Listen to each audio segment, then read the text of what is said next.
I kid you not, my dream interview. I keep telling everybody that, Michelle, because you don't understand. Like, I was following you way before, like, I even thought about being a blogger. It's been a minute. I was trying to be the hype man, the DJ.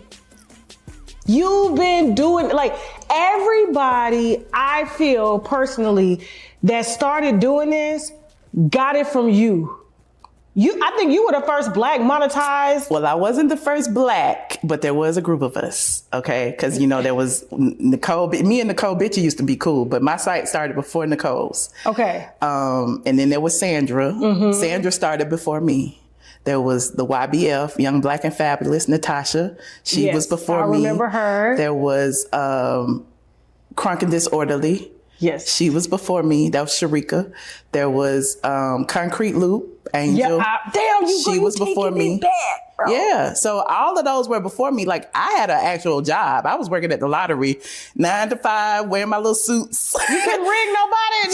I thought I was rich at the lottery. I was making more money than I had ever made before. I was freshly divorced, you know, single in Atlanta, driving my baby mama Benz and all that. Oh. And so when the drama happened at the lottery, and we could talk about that if you want to. But when it happened, it was like the day I got fired from the lottery was the day I started my website, because while I was at the lottery going through all the stuff I was going through, I was reading all these blogs. I was reading Sandra Rose, and Sandra Rose used to be a photographer in all the clubs. And again, I'm newly single. The exclusives, a lot of pictures on celebrities. Yeah. Sandra Rose. Yeah. I'm gonna try to get that exclusive. You should. I'm gonna try. You should. And I met Freddie O through Sandra. What? Yes, Freddie O used to be Sandra's intern. See, man. Yeah. Wow. So it's a long train. So as I was at the lottery, like it was a lot of discrimination going on at the lottery. And I had low-key told on the people. I went to the EEOC. So it was so messy. Yeah. And so eventually, you know how they start doing when you go to EEOC, they start taking, she was 5 minutes late. She didn't come back from lunch on time. She did. Oh, so they start documenting everything. So then they fired me because I had been late a bunch of times or whatever. You know how they do when they go. Yeah, and so when that happened, like the day I got fired, I started my website. I was like, well, I want to get in the clubs for free. Sandra talk about this. So I started blogging about Soulja Boy, Monica, and this was before Housewives. So I started blogging about everybody in Atlanta. Big Boy. It was the way you did it with the animated like pictures and shit. Like it gave us like. It was the humor behind it. That's why I say yours stuck out to me more, because it was like you used to roast them with the pictures. That was before ChatGPT, child. I was right. I was like that Kermit the Frog. Chat, say this in my voice. Okay, cool. No, but it was funny, and I don't know if. And he may get mad when I say this, but I never followed the Perez guy, Perez Hilton. Yeah. Was he around before you? Or? They were before me, but let's start here.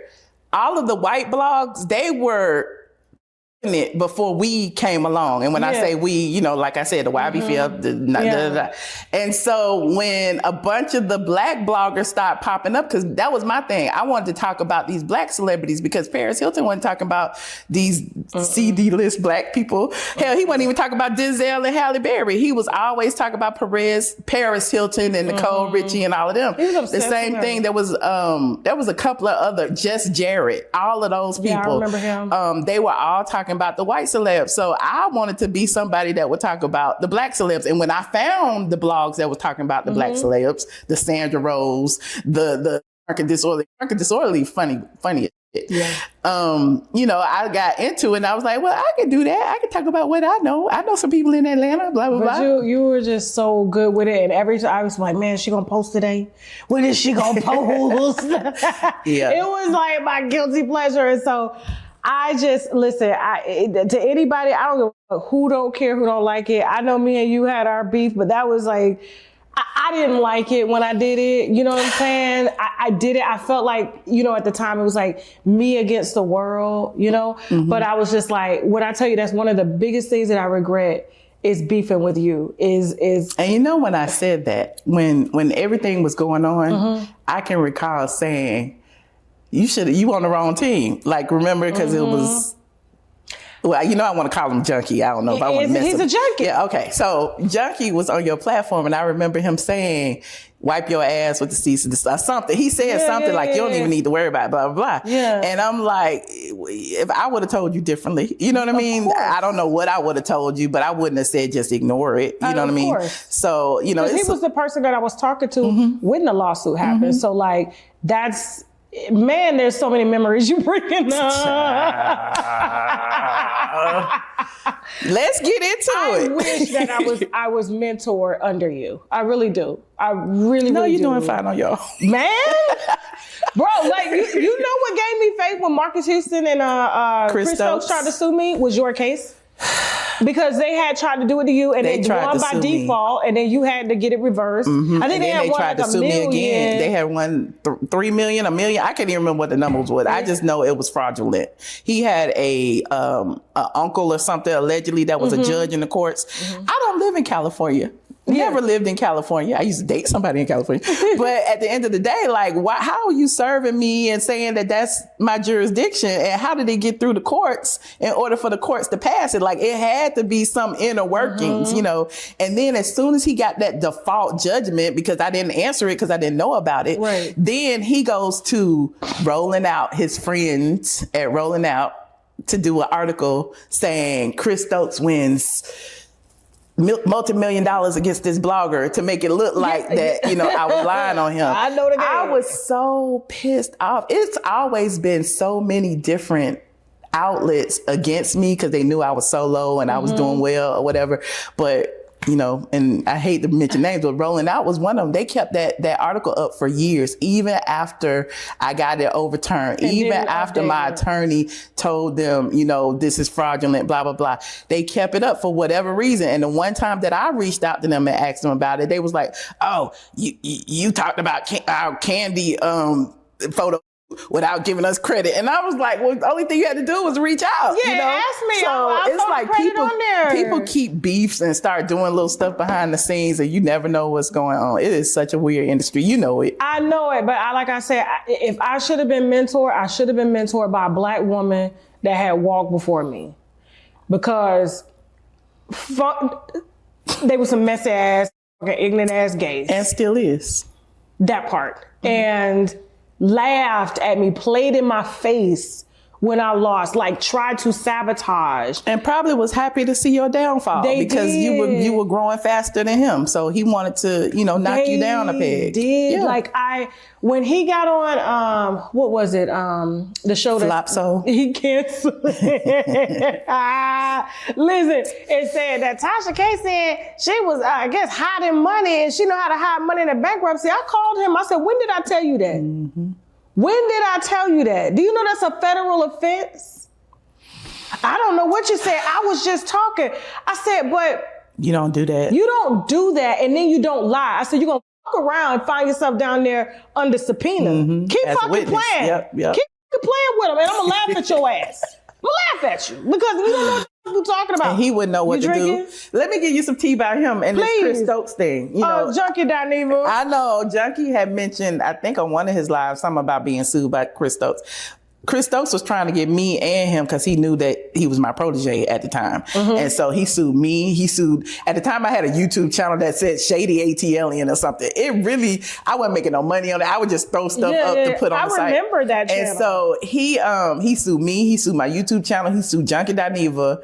And he sued my website. And so even with all of that, Junkie Dineva went behind my back. And, I'm supposed to be your friend, your mentor, all that, and settled. Not necessarily settled, but agreed to, delete the stuff and didn't even if he would drop the suit. And didn't tell you. And so he dropped the suit against him. Well, they like the same thing. Oh, yeah, of course. That's why. They get along. They like butts together. Like I told, when they hit my lawyers and they didn't know that I had one of the biggest defamation law firms representing me, Ballard Spahr. Oh. Like it. Oh, when they saw that, they couldn't believe it because when they sent it to me, I forwarded it to my lawyers. My lawyers took it over. They said, oh, well, we responded, but we didn't get a response. We were just trying to figure out how is Tasha K, causing any damages when your Wikipedia page has this on it. What is she saying? They were ready. I was ready for them. Are you sure it was an actual law firm that sent you something? I don't know. Chris Stokes is crafty. You know, I know he got a little money from production doing his stuff. He was creating websites in the name of law firms. It was like BB&T Legal or something. And then sending cease and desist with the name of that law firm on there, and had like the website down at the bottom. And you go to the website, it's just like shell webs.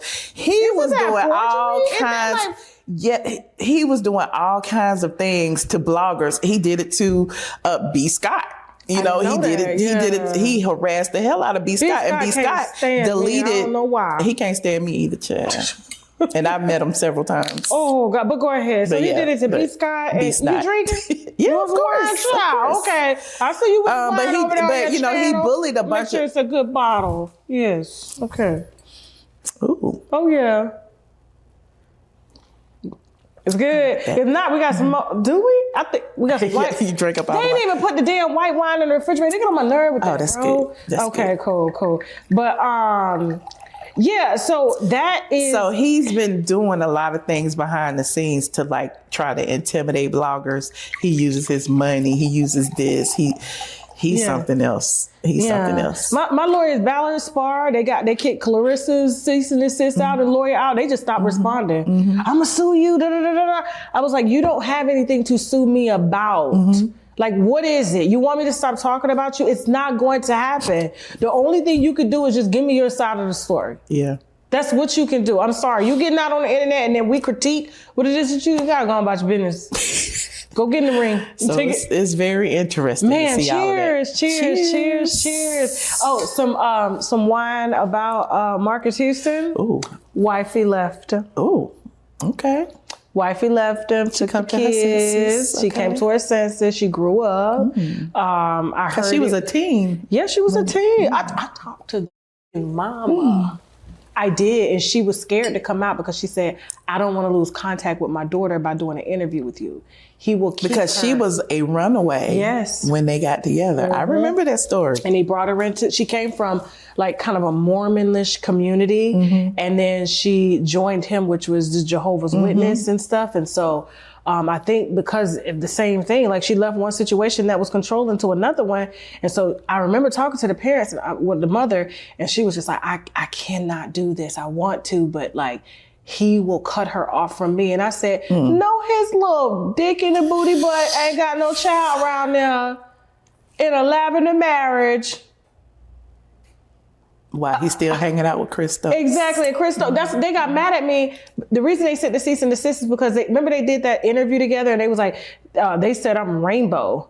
They said I'm purple. No. It was like 2024. They came out with this interview to address because all the Diddy shit was going on. And they were interviewing each other and they was like, yeah, they said me and you are rainbow and we're purple. And Chris was sitting there with his eyebrows arched. I said, no, you're of 20 years, the lady that you married, when she left you, she said that. And Raz B said it. Thank you. And Quentin Tarver said it. Thank you. Rest his soul. Exactly. Yeah. Not they. Yeah. You know who said it. And so that's what he was saying. Oh, she made allegations against that we were gay. First of all, the video talks about y'all addressing the issues behind being gay. Nobody asked y'all to do an interview. You didn't have nobody non-biased sitting there conducting it. What y'all doing? Go back in the room and go play with y'all asses. But I heard, I'm telling you, I was told personally, she left. She gone. She took the kids. She's trying to rebuild her life. That's it. And that's why he's trying to go back on tour and do what he got to do because he find it strange that he has all these celebrities working for him. The colorist Claudius, it's a bunch of celebrities for him, do movies for him and, benefiting from him, but don't say anything about his alleged background and the things that he's done in his past that is very well documented on the internet because he tried to get it scrubbed. He tried to get them pictures of B2K in their underwear off of my site. It's still there. He tried to get all of my, the stuff that he was filing for me. It was like he had a list of links of me talking about him, and they're still up. You know what I'm saying? So I talked about. Remember when Tyler Perry came out on Oprah? And some kind of way, I can't remember because, it's been years, but I linked that to the whole Chris Stokes thing. And I think Chris Stokes may have said something, I don't know, but it was in the article. He wanted me to delete that. And I'm like, that has nothing to do with you, or does it? You know what I mean? So it was little stuff like that he was watching. Yeah, everything I did. He was watching. They all watch. They all, especially you. Well, they all watch you. Cause like, no, they watch you now. I'm halfway retired, I'm living my soft life. Never retire. I'm living my soft life. I thought about that, Cheers. Listen, I thought about retiring. I was like, but who gonna get out here and tell the truth? Right. That's how I am about like the housewife stuff. Who is gonna remind y'all of all these things that happened in the past? Who gonna do it, and who can you trust that can't be compromised? Who? So like that's the thing. But listen, the information you come with, I'm like, if Michelle said it, it's true because she coming out with motherfucking receipts, bro. She talking to the people. And because the reason I know that is because now I'm talking to with the receipts and I'll be like, hey, listen, I'm recording this in case the lawsuits come. I may have to put your ass in discovery. So just know, you ain't got to worry about that. You can stand on my 10 toes. Fine, we'll do that. But listen. Let's get into you though, because, well, before we get into you, we can't skip over because you said a wealth of information. Claudia Jordan. Scratchy Cat. Here we go. Colorist. I call her Scratchy Cat. Not allegedly. I call her Scratchy Cat. A lot of people don't scratch that cat, in my opinion. So. She can't see black people in the dark. She said it. I know. She said a lot of stuff. And she said a lot of stuff around me, which I was very shocked. That's why we fell out, because her friend, Claudia, she said, when you come to Dallas, call me, we're going to do dinner. And I remember posting I was in Dallas because I was at my friend's housewarming. Actually, she's my assistant, Tiffany. And I was at her housewarming. And I was like, man, I don't feel like going out with Claudia. It was when they were snowing. And she was just like, no, you should go. You need to get out. And I was just like, all right, cool. So we met at this restaurant. She gets out of the car with like 6 different women. I was like, I'm just here with my assistant. Who it is? All right, cool. So we sit down. Obviously, the restaurant knows them. They're the it's of Dallas, okay?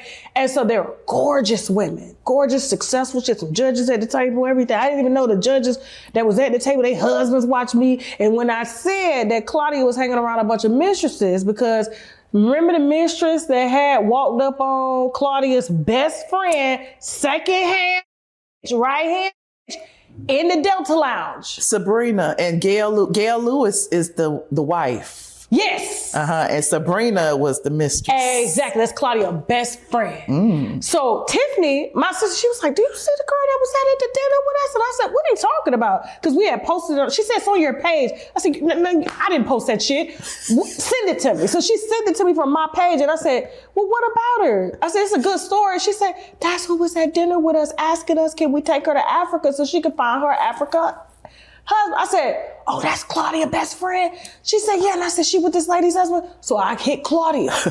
I said, hey, you gonna give me bitch number so I can get a statement? Because I'm running a story. Oh, no, let me get back to you. It's really complicated. It's really not like that. They're really not together. And I'm just like, okay, but listen, I need a statement. I'm going for, okay, I'm going to go to the casino. I'm going to call you back. She didn't call me back. I go forward with the story because I had found out that she was linked to Kathy White, Jay-Z's mistress, Gary Owens' mistress, the one that he has, I guess, kids with now in Texas and left his wife for, was cheating on his wife with. And then now your best friend is linked here. And I'm like, ain't none of y'all, there was only one that was married, which was the judge. And I say, none of y'all married. I was like, is Claudia the mistress magnet? She's the handler. And now you shooting movies with an accused? Happily. The movies. Oh. I was like, and I was just like, it's funny. You ain't never got no husband, no man around you. Don't no man want to be with you.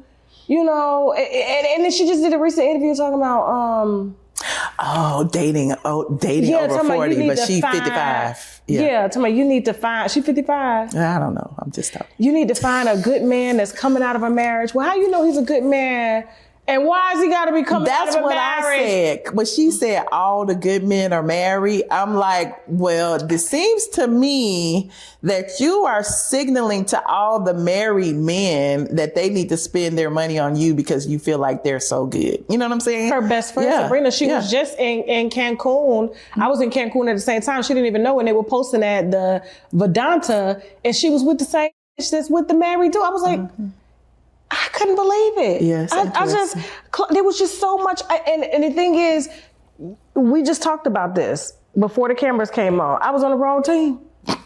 You was on the wrong team. Definitely on the wrong team. I didn't know. You were dealing with Claudia. You were on the wrong team. I was on the wrong team. But that girl, she's she manipulative. You, she's like a Karen. She's all in everybody's wear you DMs. down on the phone. Yeah. Last person that wore me down on the phone like that was Lovely T. Child, that lady used to cry all day, every day. Oh my God. Yeah. But anyway, back to you now. I couldn't let you skip over that information on Claudia and Chris Stokes. Yeah, I don't. The enabler, the handler, the mistress magnet, the protector. There's a lot of things going on over there. I'm just saying. They are Hollywood. I didn't know. Why you ain't tell me? I mean, you see it. You got eyes. And that's why I was shocked that I even accepted a dinner with her. Yeah. This was like, you told me you loved You know why she hates me so much? Is because I'm the one who outed the fact that she was calling black men monkeys in her comedy, skit on stage.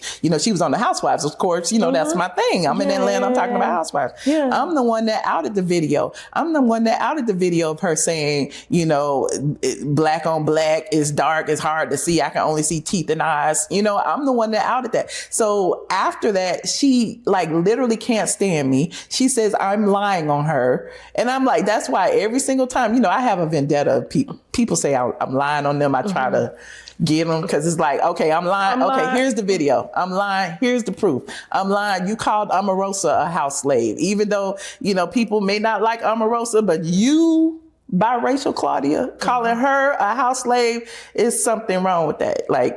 You're coming from a place of privilege, and it's wrong to talk about dark-skinned women that way. It don't matter if she's a Republican or a Democrat. Same thing she did with Candace Owens. Talk about she got nappy hair. You, colorist Claudia, coming from a Caucasian woman, cannot sit there and say things like that. See, I didn't watch all the videos. Yeah, it's certain things that she does that just irks me. Her using the N-word all of the time. Her pretending to be pro-black all the time. It's like she goes above and beyond to, prove herself. They do that, but as soon as they get in the company of white men like Donald Trump. I said, not you on the internet telling people you could have been Donald Trump's side bitch. Could have been, or you were. Well, enough of her. We'll never know that. Enough of her. She's such a non-factor. I know. But listen, there's just so much. And when you talk about colorist Claudia, I could keep going. I know. I could talk about how she doesn't like the fact that I'm Nene's friend because she really wanted to be Nene's friend, and she sees me going to lunch and eating and and talking. That hurts her soul. She really wants to be Nene Leakes' friend. She wants her approval, and it's weird. It's almost like an obsession. And so because of that, she's she followed Nene everywhere during the pandemic, trying to see what she was doing. Remember, Nene was saying that there was racism at Bravo. Yeah. Claudia was going saying, Nene's, lying and all of this stuff and trying to discourage people from believing her. And then in doing that, she started watching her and stealing all her shows. She stole Cocktails with Queens because Nene was doing Cocktails and Conversations. She stole Flop Soul because Nene was doing the Read Session. And Junkie Dineva was a part of it because Junkie went and read Nene for doing the Read Session. So who better to enlist in your mastermind than the blogger who was doing it? So yeah, I've been following this for a while, and I see things and I speak on it. Loved Fox. I was shocked that they even asked me to be on the show. I said, I don't fuck with them, right?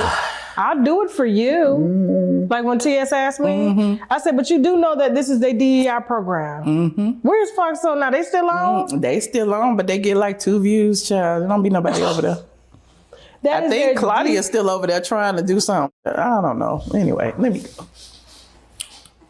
I'm just a big old troll. You are not a troll. You have the tea. You have the why. You got the receipt. I do. And that's what they're upset about. I'm like, I've seen you. Like when you had Sheree in court, bro. You mean Sheree had me in court? Yeah, I'm gonna start crying. You had her in court. Because she ran down to the courthouse on your head. Yes, she filed on me. Yes, I know. But and then you saw your friend Junkie flip the script. Sheree, she had me out there. I'm so sorry, Sheree. Nigga, this was your idea. You was out there with my dildo that Candy sent me. Speaking in my dildo. You say my coochie stank, but you talking in my dildo. Outside the house. But anyway, yes. They was outside Sheree house saying Chateau And we Sheree. were. And it wasn't built. I produced it. You know, I will take credit for that because I thought it was hilarious that, you know, Phaedra even said it was nothing but sticks and grass. Same thing with Kenya Moore hair spa. It's not, you know, don't nobody, the door is closed. So if you're in Atlanta, you know people in Atlanta, you know a lot of this stuff is made for TV first. Like that is my job to like expose the stuff that is faking and fronting. It was so thick. It is still thick now because to see them have to reach back to get Nene to save the franchise. Mm-hmm. I saw that. I said, you do this shit with the Brit shit. I was like, this shit is not going in. Ain't nobody following them tight-faced bitches. They look halfway like men. Ain't nobody doing that. That's not what the Housewives was built on, okay? You're right. But to see them have to reach back to try to save it because like Nene, Sheree, Phaedra, Candy came later. Phaedra came later too. Phaedra first season, Lisa Wu. Gotta say Lisa Wu because she's gonna get mad. Deshaun Snow. Yes. And I love Deshaun. Deshaun is a real rich. Nene Leakes, KKK Kim Zolciak. Correct. And Sheree. Yes. Those were the top five, okay? Yeah. And then of course Phaedra came and then Porsha came. And I think that completed. Like you really didn't need nobody else. I mean, Marlo has done a great job. Yeah, Marlo did good. I think Cynthia playing the middle was good. And Candy was good for what she was there for. I think Candy and Cynthia, like they were just there by default. They didn't really, I don't think they really brought anything. But you need somebody to play the, you know, you need an antagonist. Of course, you need a villain and an antagonist, and then you need all of those people to like play the middle. You know what I'm saying? Yeah. So I feel like Candy and Cynthia played the middle. Phaedra was way over here doing cracking jokes or whatever.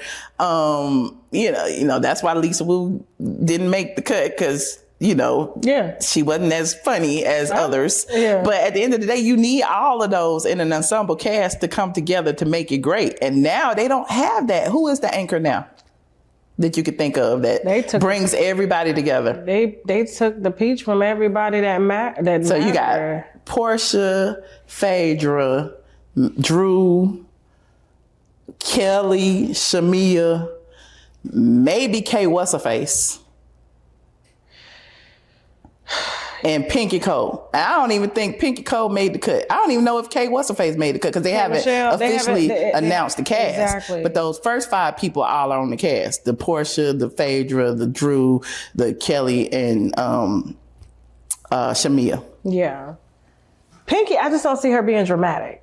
I think she's going to be the next Cynthia Bailey, like as far as just there. Just there. Trying to offer positivity. K. Michelle, she going to turn it up. Yeah. She don't give a But she's going to just come once a month to turn it up and then go on tour. You know what I'm saying? I don't see her actually playing a good role. A good character. Because first of all, she don't play well with people. Let's start there.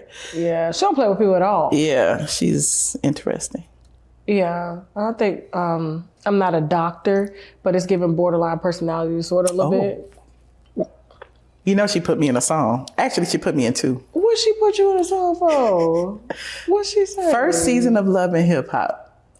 I was reporting on it. I was reporting on the cast as I was paid to do, clock it. And when I got to K. Michelle, I was like, I don't know her.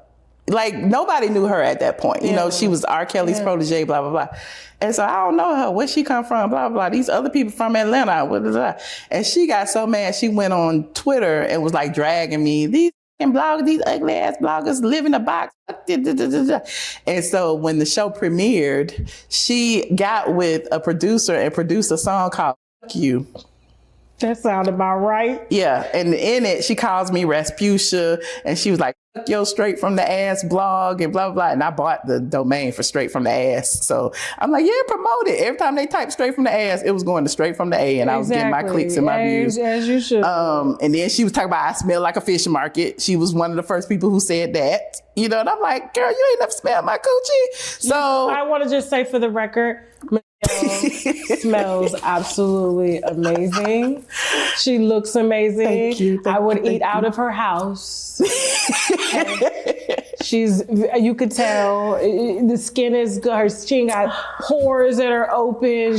Her teeth, she ain't got no black shit in her teeth. She's a very very clean woman. Thank you for the consign, and that was wrong and if I said that, I apologize. You know, I don't remember if you said that. I just remember you had junkie and I wanted to fight you. When I tell you, when he went on your platform and did all of that, I literally was like, I don't want to say I wanted to go in a hole and hide, because I'm not that kind, but I was like, just fuming. Like, how dare he steal from me? Yeah. Ruin my real estate. He did. And then go and lie on me and say all of these things about me. It's like, who's the victim? Michelle, when I tell you, because I was so focused on growth at one point, and there was I had boundaries. I wouldn't talk about kids. I wouldn't talk about disabled people, but everybody else was, and I tried to stay neutral, but like, when I tell you, he called me maybe 30 minutes before that show and was like, hey, I got something I need to say to Michelle. I want to do it on your platform. Nah, he called you. Yeah, and that's why it was random. It wasn't at like my normal show time. And I was like, well, what do you want to say? And I'm like, okay, cool, let me get the views, da da da da. And when he came on there, and as you saw, if you watch, I took that shit down though, you will never be able to find that shit. But like, I didn't really have much to say because he said it all. And I was just like, I didn't know what happened. I didn't know what you said. And when it was over, I told my husband, I said, I don't know what the fuck just happened, but it does not feel right. So I let it go. I just let it go. I was like, all right, we got the views. I said, Michelle's a big girl. She know how to clap back. Yeah, I clap back. I got my views too. And it's fine. But it was just the fact of, he went to your platform. You know me. I'm make strategy. It okay. Yeah, that to get the blessing from me as another black woman to drag you as his safe space. Yeah. And I'm not saying he used me, because the thing is, when people use me, I have to. Well, we had issues too. But it's still, I just think if he had told me it was gonna be done like that, I wouldn't have done it, because I don't do interviews like that. That's the thing. Like, I sit down and have conversations, and we've done that before. But this, I just like, why couldn't you do this on your platform? I'm gonna tell you why. Why? Because when he did it on his platform, the very first time, right after the eviction, when I toured my property and I broke down crying because I was so devastated, he went on his platform high as a kite and was saying the same thing he said on your platform. And I filed bullying harassment, and they took it off his channel. Like, I don't even think it was a day or two. I don't know how long it was up, but they took it off his channel. I had my attorney reach out to YouTube and was like, because he was like, to me, and it's kind of psychotic kind of a way, like a evil mastermind, because he knows he has power. He knows that his audience is going to believe whatever he says. So he goes to his platform. He says all this stuff. Then he started naming names. All my friends that he has been around, that he knows. And I'll say him now, the Tafani, the Corey, the Christy, and like all of them was looking like, what the fuck? Like, what I ever do to him? And so it was almost like he was trying to create strife within my friend circle too, by doing this publicly and for it going viral and making it seem like I was a bad friend. But it was a mess, child. I was like, okay. That's why I'm gonna be honest with you. That's probably when my platform had turned dark for a while, because I didn't make videos on other bloggers. I didn't do that. And I saw what happened when bloggers went against each other, like Tommy Sotomayor and them, like they all lost their channels. Like, and I was just like, that's not what I want. But when I promise you it was 30 minutes before, he was like, yeah, I just got something to say. But the way he cursed, I don't even curse like that on my own channel, because they'll demonetize you and take you down. And I said, I'm gonna eat this, I'm gonna let it go. But when I tell you the first chance I got to apologize, I said, I'm gonna apologize to this lady for that shit. Because that hurt me, that I was just like, well, what did she do that bad to warrant this? And I called him I'm not trying to about the eviction. Yes. I'm not trying to separate myself from it, because I was definitely at fault. Like 100%. I was the facilitator. I couldn't control what came out of his mouth, but because he knew that me and you had beef based off of what he told me about you.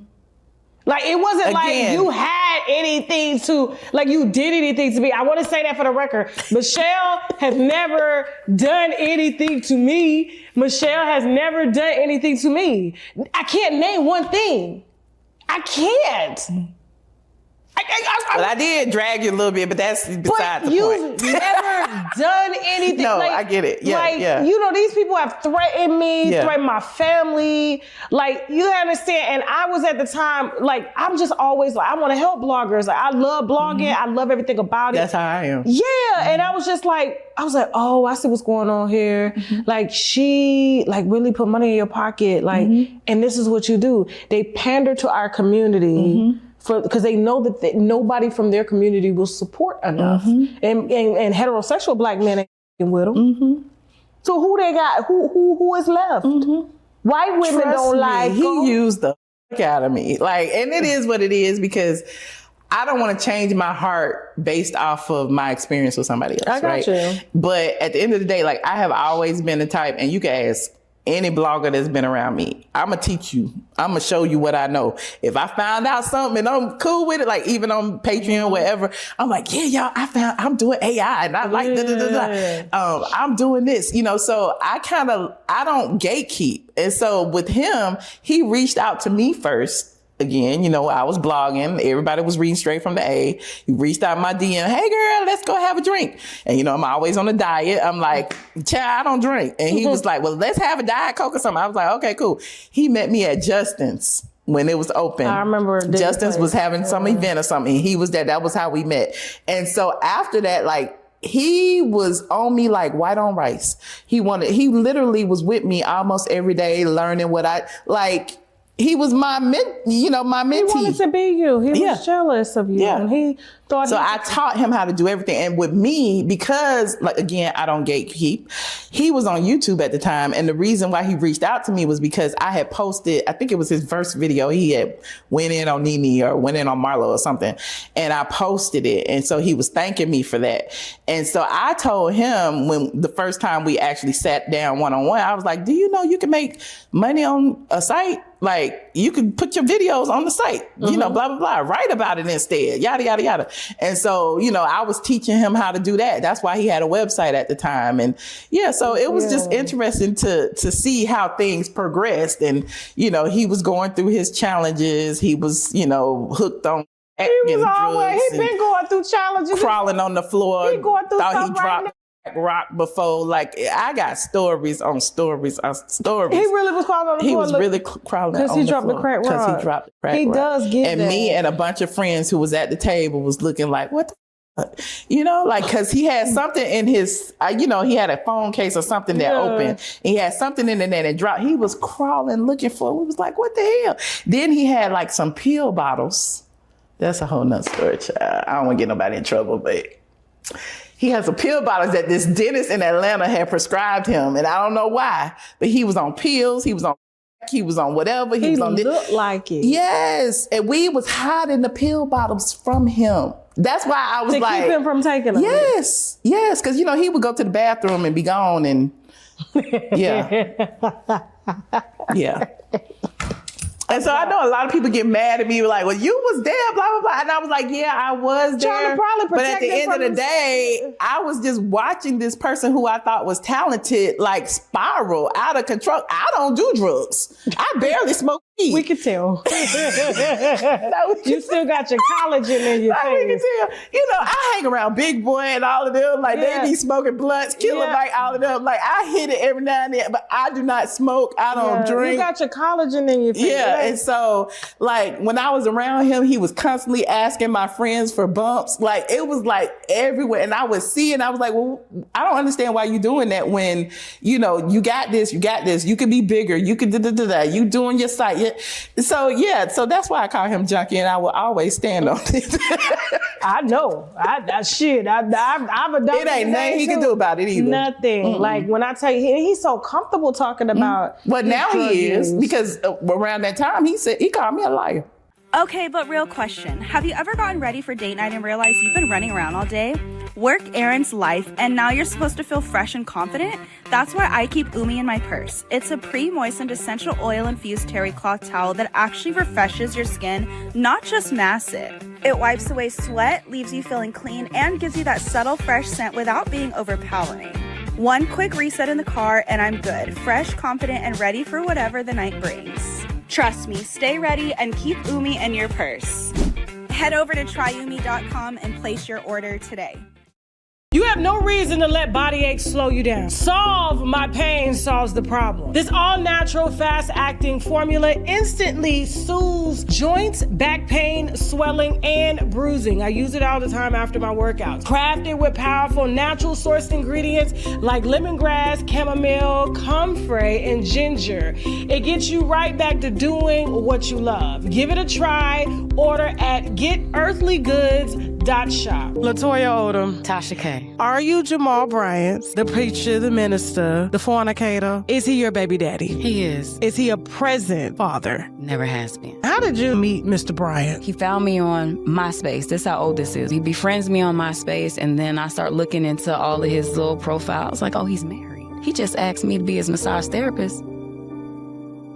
So I'm trying to figure out the 2 and 2, like, what is going on? And he was like, well, I'm going through a divorce. He's like, I want to get a massage. Come to the hotel. I'll pay you whatever. And I'm going to church tonight. This is when it gets crazy. He said I seduced him. You massaged? Yeah, I massaged him. Naked? Next thing I know, clothes coming off. So we have sex. Protected? No. Louisiana people say, you know how you could tell there's alligators in the water? Go and test the water. Is it wet? The alligator's in the water. So you know I'm fertile. I just told you. So you came to the water wet, with no condom, no nothing. He nutted in you. I got pregnant on the first try. There has been child support paid to you. The last payment I received was $96. And John loves him. One day he told me, he said, Mommy, I love you and I love my daddy. So he was helping at some point. John really believes his dad. This is what he said at 2. He said, Mommy, I want to go see my daddy. So I dressed him up at 2. He was in Atlanta and I took him. Do you know Jamal never touched him? Just looked at him. They had a staring contest. You mind if I talk to you, baby? Can you sit down?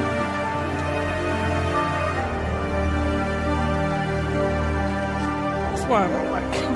He's on my platform.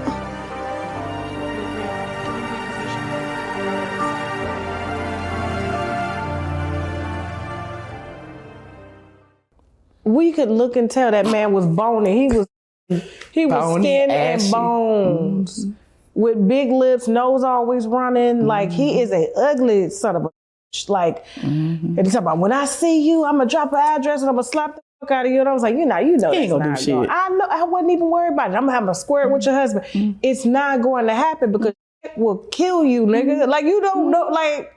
And people around me will stump him to the ground. I'm telling you know what I'm you, saying? like, So remember he said something about Michelle don't come outside. Michelle, Michelle. Everybody in Atlanta know me. Every time I see you, you're outside. You're at a restaurant. You go live walking your dog. I used to be worried about you. I'm like, well, shit, why are you on live In the middle outside? of the night. Yes, walking your dog. Like, I'm in a secure neighborhood now. I ain't worried about walking my dog. I'm like, why are you on live? I wish somebody would try me walking my dog, honey. My neighbors ain't about. My neighbors like, about no, it. she's definitely outside, like for real. Like, and like I said, like I just feel that, and the same thing happened to me. I know this interview is not about me, but it happened with Montrez, Stormisha. Oh yeah, that's you had a couple of mentees that went rogue. Yeah, that was my junkie, Dineva. So same shit. He had got on that. He had got on that powder. and start hanging around Larry Reid and them. You know, Larry Reid and them like boys and booty. And then I said, how do you go from, literally when I met him, I paid his rent for him. I got him monetized. He had like 500 subscribers. And I get you to this point, and then the day I lost the case is when he decided to get out here. Oh, I wasn't that cool anyway. I've been trying to separate myself from her and all of this, making up these lies about I stole his car. Just crackhead. Right? And then I couldn't explain it because I'm just like, well, what the fuck is, I guess maybe he thought the whole internet was going to pull away from me because I had lost the case and stuff. And then to see and hear that, you know, people that were living in his house, they were seeing him doing coke. And then he started to link with Larry Reid and them, and Larry Reid and them he on OnlyFans. I said, how the fuck are you making 20 grand a month on YouTube? And you're going to OnlyFans to show off your belly for $5. When I tell you he lost drugs are expensive too. He lost, like when I tell you that channel doesn't move, it's been at the same number for almost 3 years. All that talent. And I was just like, I will never, like, I don't get me wrong, I love my gay men. There's a lot of good gay men out here, but I just can't work with y'all like that no more. I'm sorry, because I feel like there's just a level of fame that they get and then they forget. And then they turn around and disrespect. Yeah, I just don't like the disrespect. And it's not all, like you said. It's not all. It's just, but it's just the enough to make you opportunistic say, ones that latch on to you because they know your star is rising, or you have the information they need, or whatever it is. And, you know, once they get what they get, then all of a sudden you the worst person in the world. They're the victim. You know, they start lying on you. Because I introduced Junkie to Candy. I introduced Junkie to Derek J. I introduced Junkie to all these people I've known for years, decades. You know what I'm saying? So it was just interesting that, you know, and even around that time, Candy called me to ask me, could she represent him? Because they thought that represent him. Yeah, I was like, child, this is my friend. We cool. You know, I'm just teaching him, whatever. Yeah, go ahead. So, yeah, Ski Wiggins, same thing. I was like, you forget how you got into that search engine? You forget. And then every time you need to get into it, bitch, he gonna make a video. Watch what I say. So it's the same thing. I just hate that, though. Because I just feel like, I've always felt like the internet is big enough for everyone. Everybody to exist. And then, like I was telling you about the Black bloggers, at the time, it wasn't a lot of us. Me, Nicole, Angel, Sandra, Sharika, I think Zills used to do everybody's website, and then there was he did mine. He did my first website. So it's like, you know, we had all of this little small clique. We used to call each other the super friends, you know, because I used to hang out with Nicole till she got weird. I mean, she did get weird. I ain't gonna lie, but you know, and Freddie, me and Freddie are still cool to this day. Freddie O, me and Sandra are still cool to this day, even though she don't fuck with Freddie O. But you know, it's just interesting. I think they'll come back together. I keep trying, but they, you know, they won't. But I love me some Sandra Rose, child. I always say that y'all needed y'all reality show because there's so much. They tried. I know, but they didn't do it right. I think they were trying to do it too corporate. Yeah, well, I remember that one, but before that, they had tried. A couple of people had reached out to me, and I just would not. I always said, I will never. That was just my mindset. I would never. Yo, friend, Jason, whatever. He even reached out to me later on after he had gotten in good with Mona and was trying to get me on conferences with producers. No, for what? Like he was begging, child. Why, so he can get on there and disrespect you? He hates me now, but that's... So he can get on there and disrespect He's a snake. He is. And now he in government. I mean, that's where he belongs. I said, he finna get locked up. Like, with the right people that got the right resources, they'll lock you up. Like... So yeah, he even he's one of those people I didn't gatekeep information. He used to beg me, how do you go live? What do you do? Blah, blah, blah. I can show you the text message right now. And, you know, I was kind of confused, like, just press the live button, blah, blah, blah. Like he literally wanted me to teach him step by step how to go live on his Hollywood Unlocked channel. I'm like, boy, bye. Whatever, while you over there dragging me with Junkie and T.S. Madison and stuff. Whatever. Yeah, didn't he bring them on his show to try to... I guess he did it, I think, on Clubhouse. He was trying to drag me or something. Yeah, he used to take my stories that I would break and put them on Love and Hip Hop like he did it all the time. I believe it. He's a snake. And I was just like, what are you doing with Jason? You didn't do... Yeah, we got some information. You didn't get get no information. I got a good story about Jason. What's up? Please tell me. Wild You got all the good Remember stories. when Jason Lee was on Wild and Out? There's pictures on my Instagram too. Yeah. Nene was a guest. I went with Nene and Britt and you need some all of them was there. wine. So we went to Wild and Out. After Wild and Out, we all went to this steak restaurant. Me, Nene, Greg, blah, blah, blah. And here I am, you know, I do Instagram every now and then. I go live from where I am. No biggie. You know, I always do it. Later, we left there and went to a strip club, Swinging Richards at the time.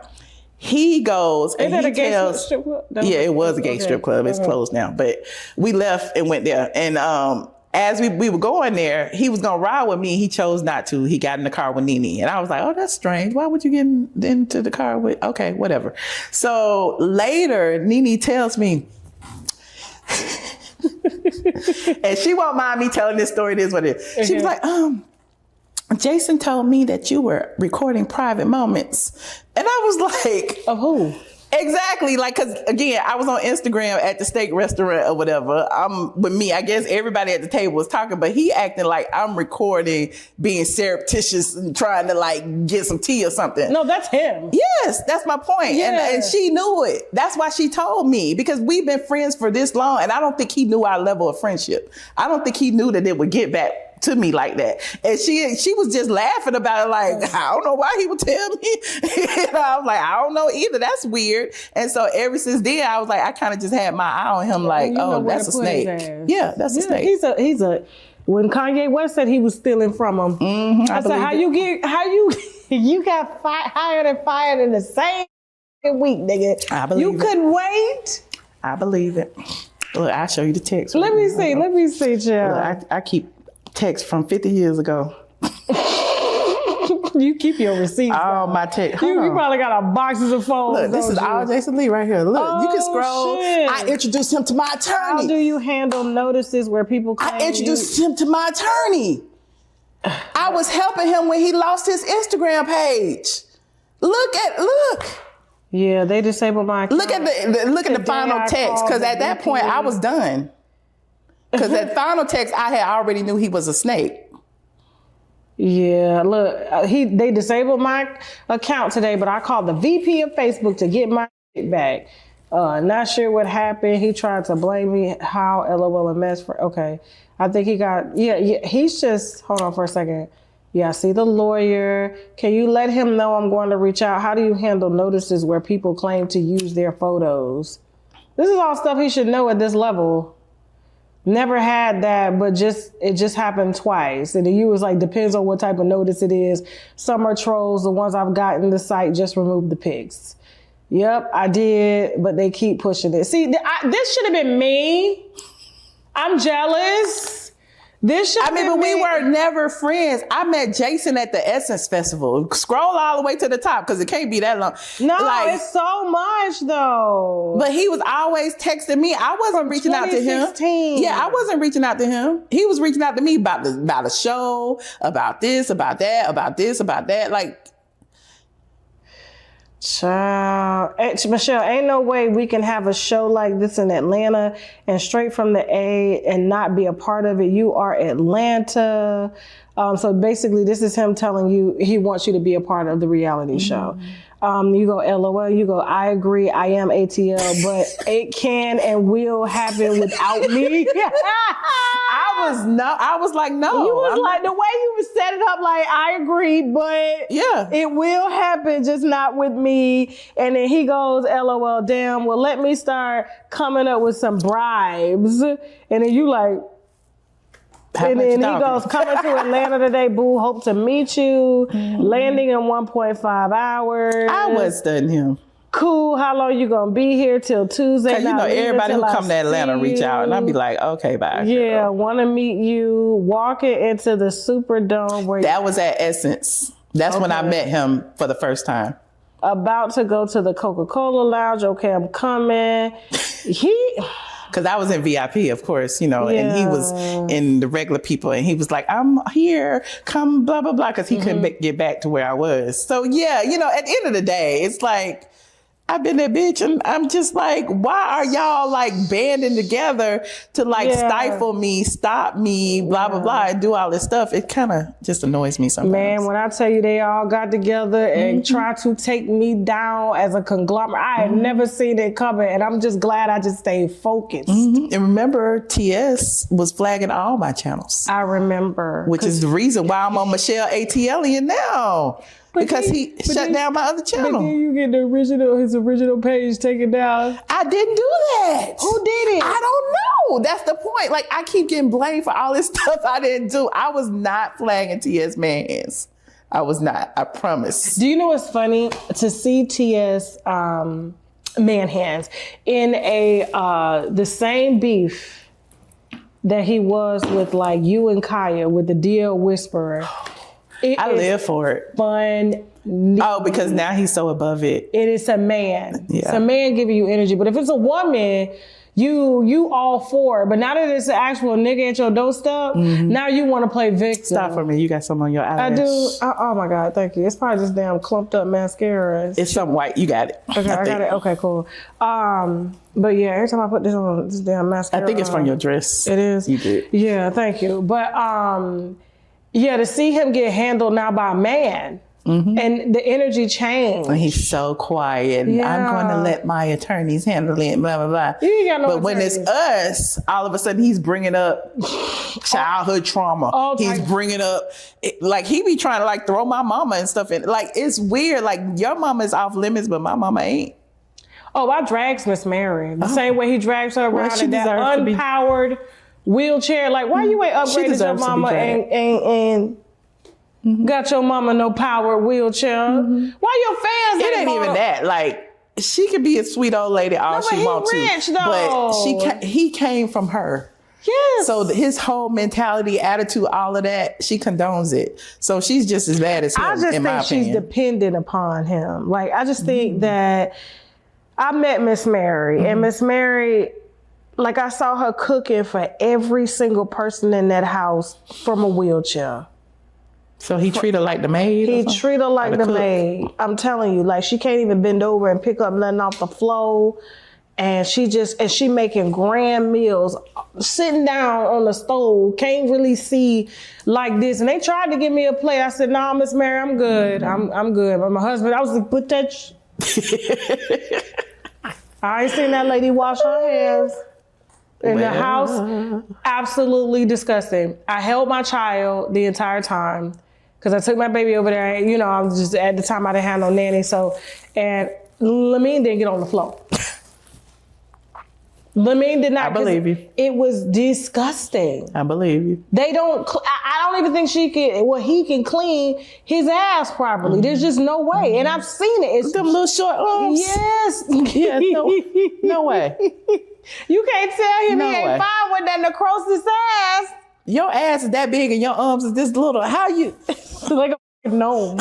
All he needs is a head. Remember the gnome? Oh my God, he looks like Saul with them big ass cheeks and stuff. Like, I get it, makeup, like, you know, I live for makeup, and makeup can contour or whatever. But you get online natural all the time. Oh, all the time. Yes. I don't wear makeup like that. I wear me a little lipstick and call it a day. Yeah, you don't need it. You don't need it. But my point is, he does all of that to hide them damn big ass rocks that he have in his jaw. And they are hard. You know, like he best friends with Tyler, and now Tyler getting sued and all that shit over them. Tyler don't like him that anyway. I live for Tyler Perry, but that's, you know, Tyler Perry made some bad decisions. I don't talk, and can't nobody say nothing bad about Tyler. He should be the last person. As what I said in my video, I said, Tyler, I shouldn't even be looking at a lawsuit about you because you single. That's true. You single, and there's plenty of niggas, whatever type of man you can date. That's true. This should I don't not. know what his. I got some tea about Tyler too. Please. What's her name? Galele Bekele. What's her name? The wife, girlfriend, not the wife. Yeah, I know the model. Mama. The model. I forgot her name. Yeah, the you one know, that had she his executive baby. produced his Maxine Babies documentary. But even before that, when I'm sure she's just a surrogate, but that's not my business. Okay, Of course she is. But around that time, it's still on my website today if you care to go see it. She had a boyfriend around the time that they announced that, she was pregnant, blah, blah, blah. And then she deleted her Instagram page. And so the screenshot is still on my site today. Of course, and Tyler, he probably gave her that sperm in a cup and was like, go lay down with that doctor, and chose one of the most beautiful women in the world to have his baby. She's very beautiful. She's very beautiful. Like, gay men, they're going to make sure. But I feel like Tyler deserves everything he does so much good. He deserves the family. However, I feel like he should live in whatever his truth is. I think because of them Christian black women, he feel like are going to turn on him. But I said, Tyler, it ain't nothing but gay Black men. women love gays. They do. And it's nothing but gay men running the church and black women that's paying tithes. Mm-hmm. That's it. They are going to support you. Mm-hmm. And it's not like they don't know. Mm-hmm. I know why he best friends with TD Jakes. I know. I know you got some wine on TD. I don't have all these years. Nobody's never. They say him and Chris. I don't mess with them pastors. They got too much money. I don't mess with. Ask me about Kenya Moore. Ask me about Candy. Ask me about. Creflo came after me one time, and his lawyer was disbarred at the time when we looked, and so I was just like, because a little boy had said that he was adopted and lived in Creflo's house. Yes, I knew about the ATLien white stuff. Boy, and let's just say, according to him. Allegedly, Creflo Dollar and him had a situationship, but he was a foreign exchange student. And he put it out there. Creflo Dollar Ministries tried to sue me, but then when we found out that their legal team, the person that was on the cease and desist, was not even a practicing lawyer. We were trying to figure out, is this intimidation? So I said, I'm leaving the story up. I didn't take it down, and this is his account. Mm-hmm. But apparently they had an adopted white kid that was from another country living in the house. Wow. And that was Creflo Dollar's alleged lover. Wow. I don't doubt it. And then when Youngblood and them coming out, there's a crew of them against TD Jakes. And you remember he was suing Youngblood and 50 others. Who are the 50 others? Because there's a crew of those boys that he used to, what do you call it? Mentor and minister to. Mm-hmm. Same as ATLien. Yes. Mm-hmm. And they all, and that's why I feel like they don't call each other out when one person gets into a scandal. Him, Jamal Brown, all of them, they all go quiet. They all go ghost. They don't ever, it's just just keep quiet. It'll pass over. Don't expose the whole thing. Because it's like a little fraternity, of course. They want to protect each other. So I saw Jamal Bryant. He didn't know I lived in a building that he frequented in Fort Lauderdale called the Icon, that has a restaurant downstairs that serves the best hookah in Fort Lauderdale called It. It's called ATLien.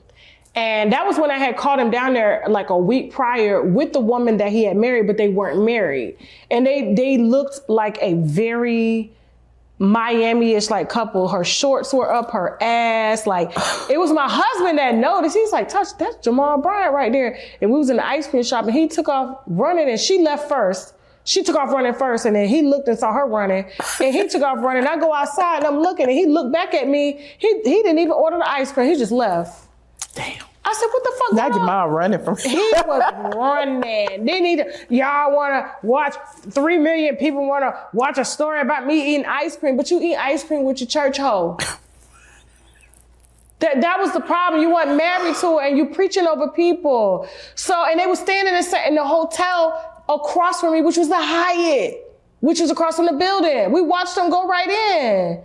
I know she ain't standing separate. They married now. He had to marry her because I put it out there. He married the bitch 2 weeks later.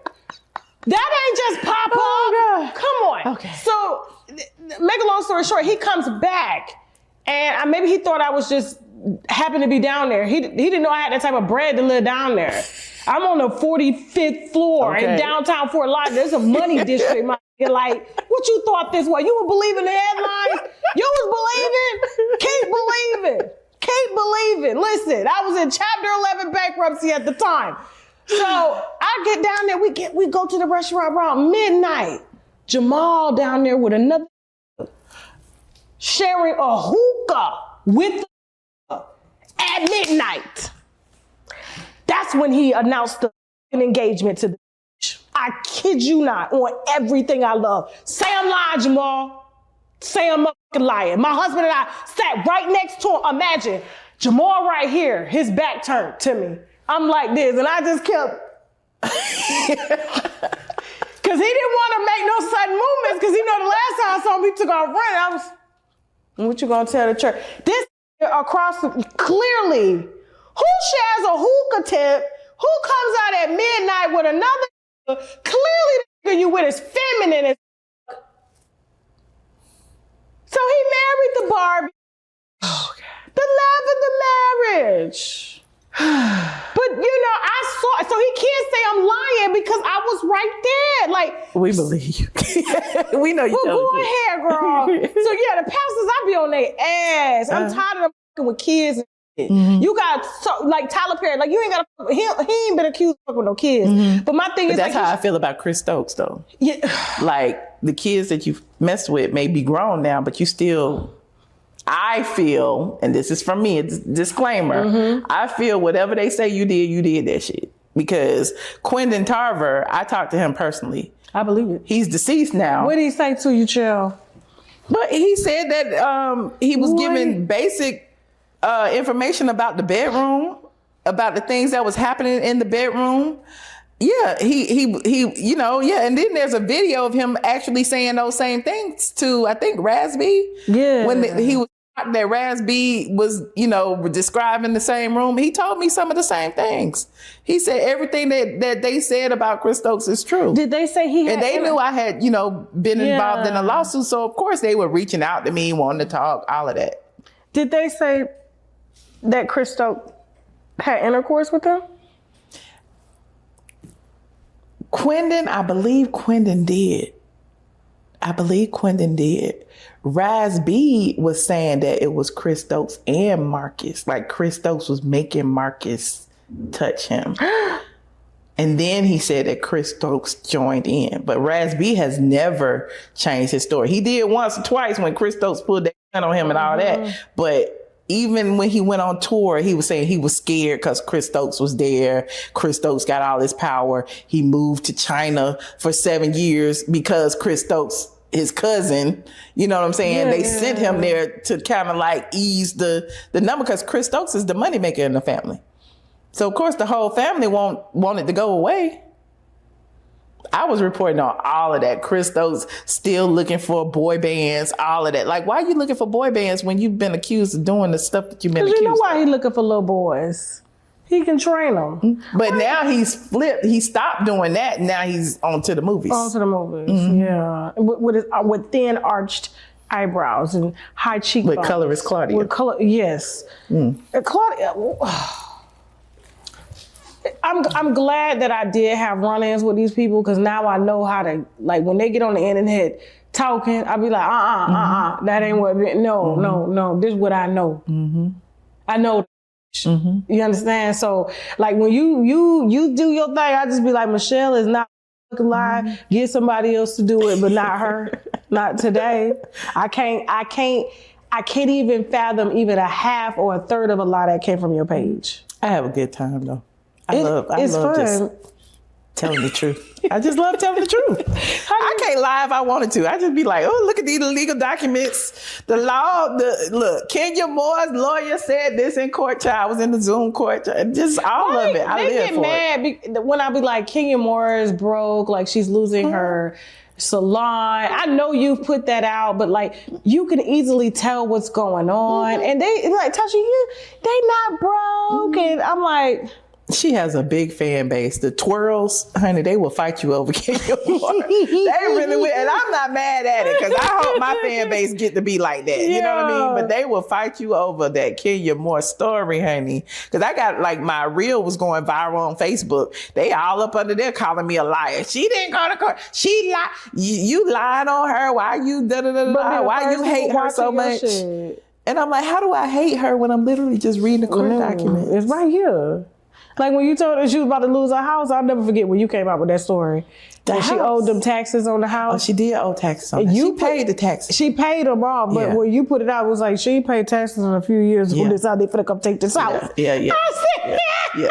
But you know what I don't like? I don't like the Facebook blogs who regurgitate the old tea as if it's new tea. So they'll put like today that Kenya Moore is about to lose her house over a tax lien. That was 5 years ago. Right.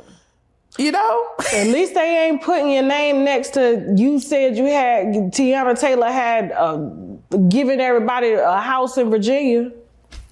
Child, I had to come out and trace the source of the story because they used my picture to push a story saying she infected everybody in the damn industry. Yeah, because and they were like, oh, well, Tasha K, I knew she lied. And I'm like, hold the fuck up. Mm-hmm. Man, I came live with that story. I was like, yo, this is where it came from. And this is the source of it. Mm-hmm. And y'all got to know the difference between AI. And if I said it, that's why I don't like to tweet a lot. Because it's my voice.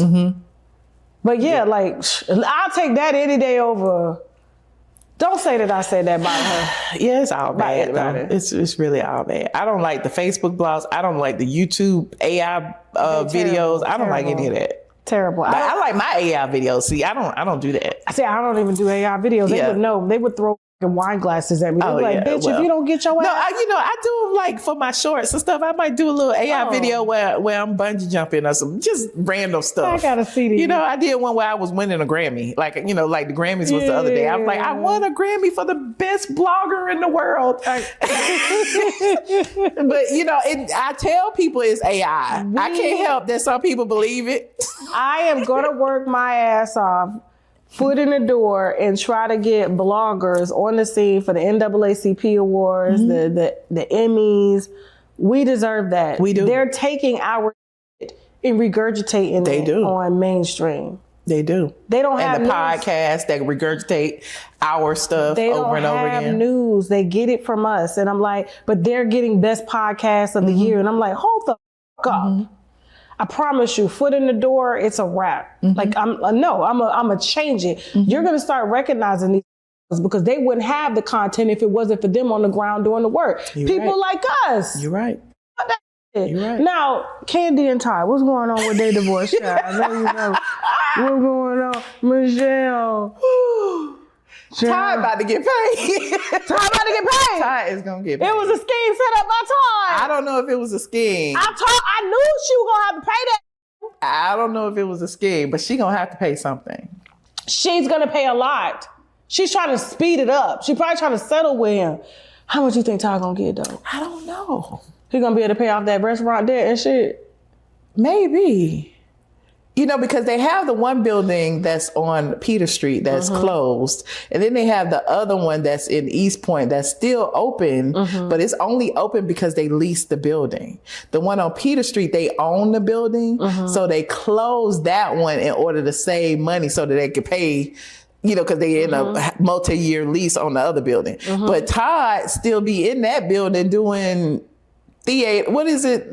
Movie premieres. Yeah, he does like movies and stuff. It's like a speakeasy movie theater. I don't know what Todd got going on, but it's like Todd trying to get all his money up on the side because he know Candy doing the Broadway, Candy doing this, Candy doing that, and maybe my thing is Candy thinks that the prenup is ironclad, right? But Randy Kessler, who also represented Porsha against Simon, but you know, that's neither here nor there. Randy Kessler is going to look for any loophole imaginable because he was representing Todd when he signed the prenup back when the show was on Candy's Wedding. Yeah. And he was on the show and he told Todd, don't sign it. And when he told Todd, don't sign it, the next day, the Candy's attorney came to Todd's hotel room with a camera and asked him, are you under duress? Sign this. And he was like, no, I'm not under duress. And he signed it. But my thing is, I feel like him and the producers, Carlos, him and the producers of Candy's Wedding knew that that would be used in court to say that this prenup can be overturned. Because clearly he was under duress. It was the day of the wedding that he signed the prenup. They waited to the last minute. And his attorney said, don't sign it. And his attorney in the legal documents now says, I wasn't there when Candy's attorney came to have him sign it. So like an attorney can't talk to a layman without the layman's attorney there. You know what I'm saying? If both of them are represented by attorney's supposed to talk to each other. They're not supposed to talk to me and you. Like, your attorney can't talk to me. Your attorney got to talk to my attorney. So that's what the argument is that Randy Kessler is making, that Candy's attorney talked to Todd instead of talking to Randy, when he wasn't there to. What did Todd do to make Candy want to leave so bad, so fast? I think he had an emotional, and this is a disclaimer. This is what I think. Allegedly, opinion. Yes. I think he had an emotional relationship with another woman. However, Candy was allowing other women in the bed, in the house, to stay there, to cook and clean for him while she was on the road. Like, Candy was allowing all these things. So because he was doing things without her knowledge or consent outside of that, I feel like she either wanted him to apologize, she wanted him to, I don't know what she wanted, but at the end of the day, that was a boundary that she feels like he crossed, allegedly. Well, if she ain't home, that's why I travel everywhere with my husband. Mm-hmm. Like, we don't, it's not that I don't want to separate. It's just that our marriage is important.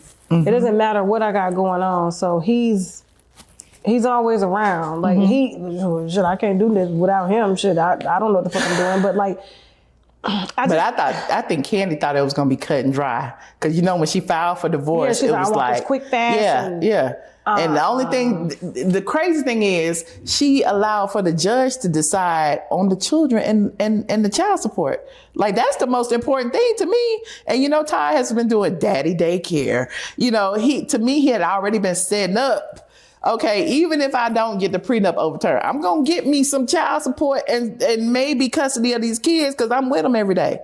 At least the optics say that. And now she's trying to say that he's playing, he playing that blah, blah, blah. But this is what we see. Yeah, we've been seeing that for years. So yeah, she gonna have to cut a check. It's gonna be interesting. So she's divorcing this man over her ego. Yeah.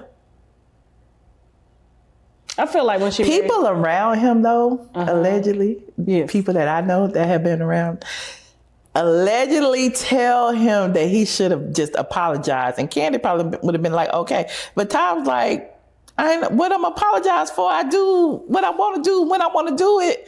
What makes this any different? So he's standing on business on that side. So I think they both kind of warped in this situation. I'm kind of with him. Like, and the apology, if it were me and if I would have given an apology, I'd be like, if you felt like I did something bad to you, I'm sorry. Mm-hmm. But that's not what I did. There's two different types of apology. I did something. I'm sorry. Or if you felt like that's what you need. If you felt like. Yeah. I apologize. But that's not really an apology though. But hey, my thing is, if that's what you feel, I'm not gonna discount your feelings. Mm-hmm. But if I feel like I'm right, and this is a situation that we had going on, it shouldn't matter. Mm-hmm. I feel like Candy probably fell for somebody else and used that as an excuse. You think Candy fell? I do. Was it a girl or boy? I mean, they had the one bitch they was on vacation with. Oh, Fatum. Yeah. Fatum sitting there with her legs wide open. Fatum be everywhere. With them. All the time. When I saw... But Fatum is probably used to it because, she was one of Akon's wives. So, she used to being a part of that kind of harem. And Candy got up and was like, I don't have a girlfriend or a wife. Yes, you do. You take care of this bitch and her kids. Yes, you do. Candy, come on now. Don't do that. Now she take care of the kids. Yes. Everywhere they was always on vacation together. Like, when I put out those boat photos of them, and they saw it as just a regular Candy video. I said, y'all, look. They all on the boat together. Look this is an intimate boat. All three of them this is for them. Mm-hmm. And then there were pictures of they're in see-through clear bathing suits in the hot tub and their legs is open like this. And it's only her and Todd and Candy, but Candy and Fatum is beside each other with their legs open. Guess who's taking the picture? Todd. Yeah. So if I was Todd, I would be like, bitch, out of here. I just feel like Candy Todd is, to me, he's already set up his plan. He was on live on his Instagram the other day asking Ace, their son, where you want to move next. So Ty they gonna sell the house, split the profits. He gonna go buy him a house in Soft life. in Miami somewhere. Soft life. Soft life. He knew what he was doing, and everybody told her, "Don't marry that."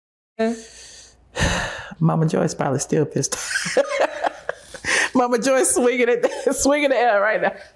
But Candy, in my opinion, shouldn't have been married to nobody because she's not a monogamous person. Like, if you're not a monogamous person, you shouldn't be in any contractual agreement with anybody. That's true. That's true. I just feel like if you have everything, I feel like Todd would have stayed anyway. Mm-hmm. But think about it. She met Todd on the show. Phaedra introduced them in Africa or whatever. To me, Candy was single because remember her fiance had gotten unalived. Yeah. It felt like to me, Candy needed Todd because, you know, like at the end of the day, this is her career right now. Real Housewives of Atlanta. You're not even a housewife. Now I'm a housewife. I got a husband. He got to leave the show in order to be with you. So you okay with him leaving his livelihood to be with you. So you gonna take care of him. It was a scheme set up by Todd. Listen, it was a scheme set up by Candy. Did you start that scheme set up by Todd? Who started that? No, Aunt Bertha started that. Remember, Aunt Bertha said it on one of the episodes. Oh, you're right. Yeah, you're right. It was a scheme set up by Todd to come to you with the bullshit. Yeah. Porsha, what is she doing, child? What is going on? Porsha got her girlfriend. Yes, she does. But why, child? Why? Has she always been gay? She may have been gay-ish because you know her and Candy was tonguing each other down in real life. Yeah, they really kissed. But here's the thing, like, okay. I don't have a problem with Porsha. You know, when Porsha got with Simon, I was actually one of the people like, well, hell, you know, everybody's somebody's ex. You know what I'm saying? Her and Fallon weren't really friends for real. You know what I'm saying? She knew Simon before he even married Fallon. So you could kind of say, well, they knew each other before, blah, blah, blah. Him and Fallon had already decided they weren't going to be together anymore because Fallon, you know, had gotten pregnant by the pool boy. She did. And I outed that. And she blasted me talking about something. I am not big and pregnant. I am not. I'm like, girl, I know people who live in your neighborhood. What did you talk about? Okay. So she was already pregnant by the pool boy. Simon had filed for divorce, blah, blah, blah. So while you pregnant by the pool boy, of course, you know, I think Simon, this is my opinion. Simon, I love you. You my friend. I love you too, Simon. Yeah, I love me some Simon. Yeah. I think Simon got with Porsha to hurt Fallon originally. Because, you know, Fallon hurt him. Like, he thought Fallon was a great wife. Yeah. Like, to this day, he would say, you know, if I compare to both of them, Fallon was a good wife at the time, you know, except for the fact that she was, you know, cheating with the pool boy. Yeah. And so if, you know, his feelings was hurt over her sleeping with the pool boy, what better way to get her back than to get with Porsha, even though, you know, again, he knew Porsha before, blah, blah, blah, blah, blah. So why you think Porsha, in your opinion, y'all know I'm a popcorn addict, right? And so this is not your ordinary popcorn. Discover JoyBelieve.com, Chicago's finest small batch gourmet popcorn made for flavor lovers. I love all types of flavors. Their flavors are bold, creative, highly adventurous, and perfect for date nights and leveling up your charcuterie board whenever you're trying to show off. So plus there are dietary friendly options, including vegan, gluten-free, and nut-free, because you know these kids are born now with nut allergies. So if you're looking for something like a unique gift or the ultimate party snack, visit JoyBelieve.com and use my coupon code TK10 to save on your first batch. Trust me, you'll thank me later. Enjoy. You work too hard? Then it's obviously time to focus on you. Burnout, anxiety, menopause, and grief are all way too heavy to carry alone. The Wellbeing Box Company delivers therapist-designed support right to your door. Take the first step toward relief. Choose your focus at wellbeingboxcompany.com and they'll meet you there. LaToya Odom. Tasha K. Are you Jamal Bryant, the preacher, the minister, the fornicator? Is he your baby daddy? He is. Is he a present father? Never has been. How did you meet Mr. Bryant? He found me on MySpace. This is how old this is. He befriends me on MySpace, and then I start looking into all of his little profiles. Like, oh, he's married. He just asked me to be his massage therapist. So I'm trying to figure out the 2 and 2, like, what is going on? And he was like, well, I'm going through a divorce. He's like, I want to get a massage. Come to the hotel. I'll pay you whatever. And I'm going to church tonight. This is when it gets crazy. He said I seduced him. You massaged? Yeah, I massaged him. Naked? Next thing I know, clothes coming off. So we have sex. Protected? No. Louisiana people say, you know how you could tell there's alligators in the water? Go and test the water. Is it wet? The alligator's in the water. So you know I'm fertile. I just told you. So you came to the water wet, with no condom, no nothing. He nutted in you. I got pregnant on the first try. There has been child support paid to you. The last payment I received was $96. And John loves him. One day he told me, he said, Mommy, I love you and I love my daddy. So he was helping at some point. John really believes his dad. This is what he said at 2. He said, Mommy, I want to go see my daddy. So I dressed him up at 2. He was in Atlanta and I took him. Do you know Jamal never touched him? Just looked at him. They had a staring contest. You mind if I talk to you, baby? Can you sit down?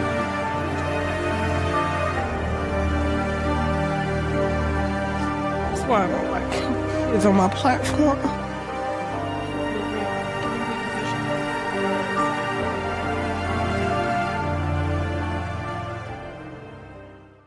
Because Simon told me straight up, Porsha sent them documents to people. Did.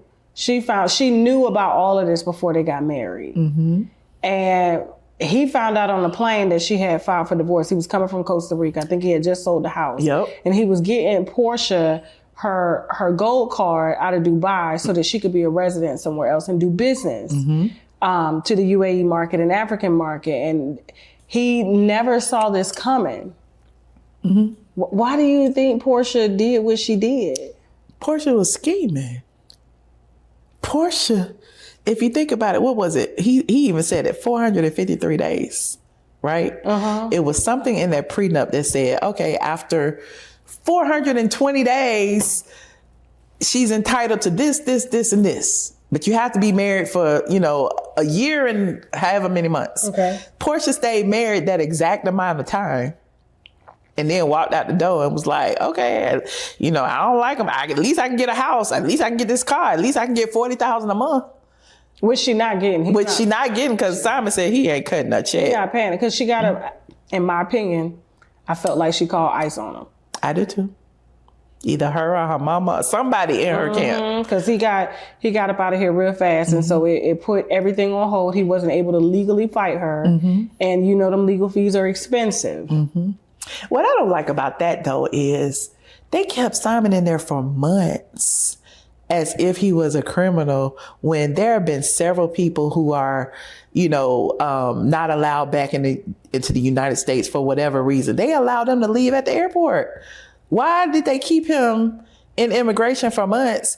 And then, he wasn't in there for scamming. He wasn't in there for any type of, illegal things. He was literally in there because they said, whatever was going on with his green card and his name. They could have let him fly right back out. I don't understand that. I thought, again, there's powers that be. Conspiracy, yeah. Yes, conspiracy. I said it on Nene Leakes show, how I felt about, NBC Universal being bigger than ever. Porsha has a team. She's the star. They're trying to make sure she's good. So I think that, they had a hand in it, maybe. I don't know.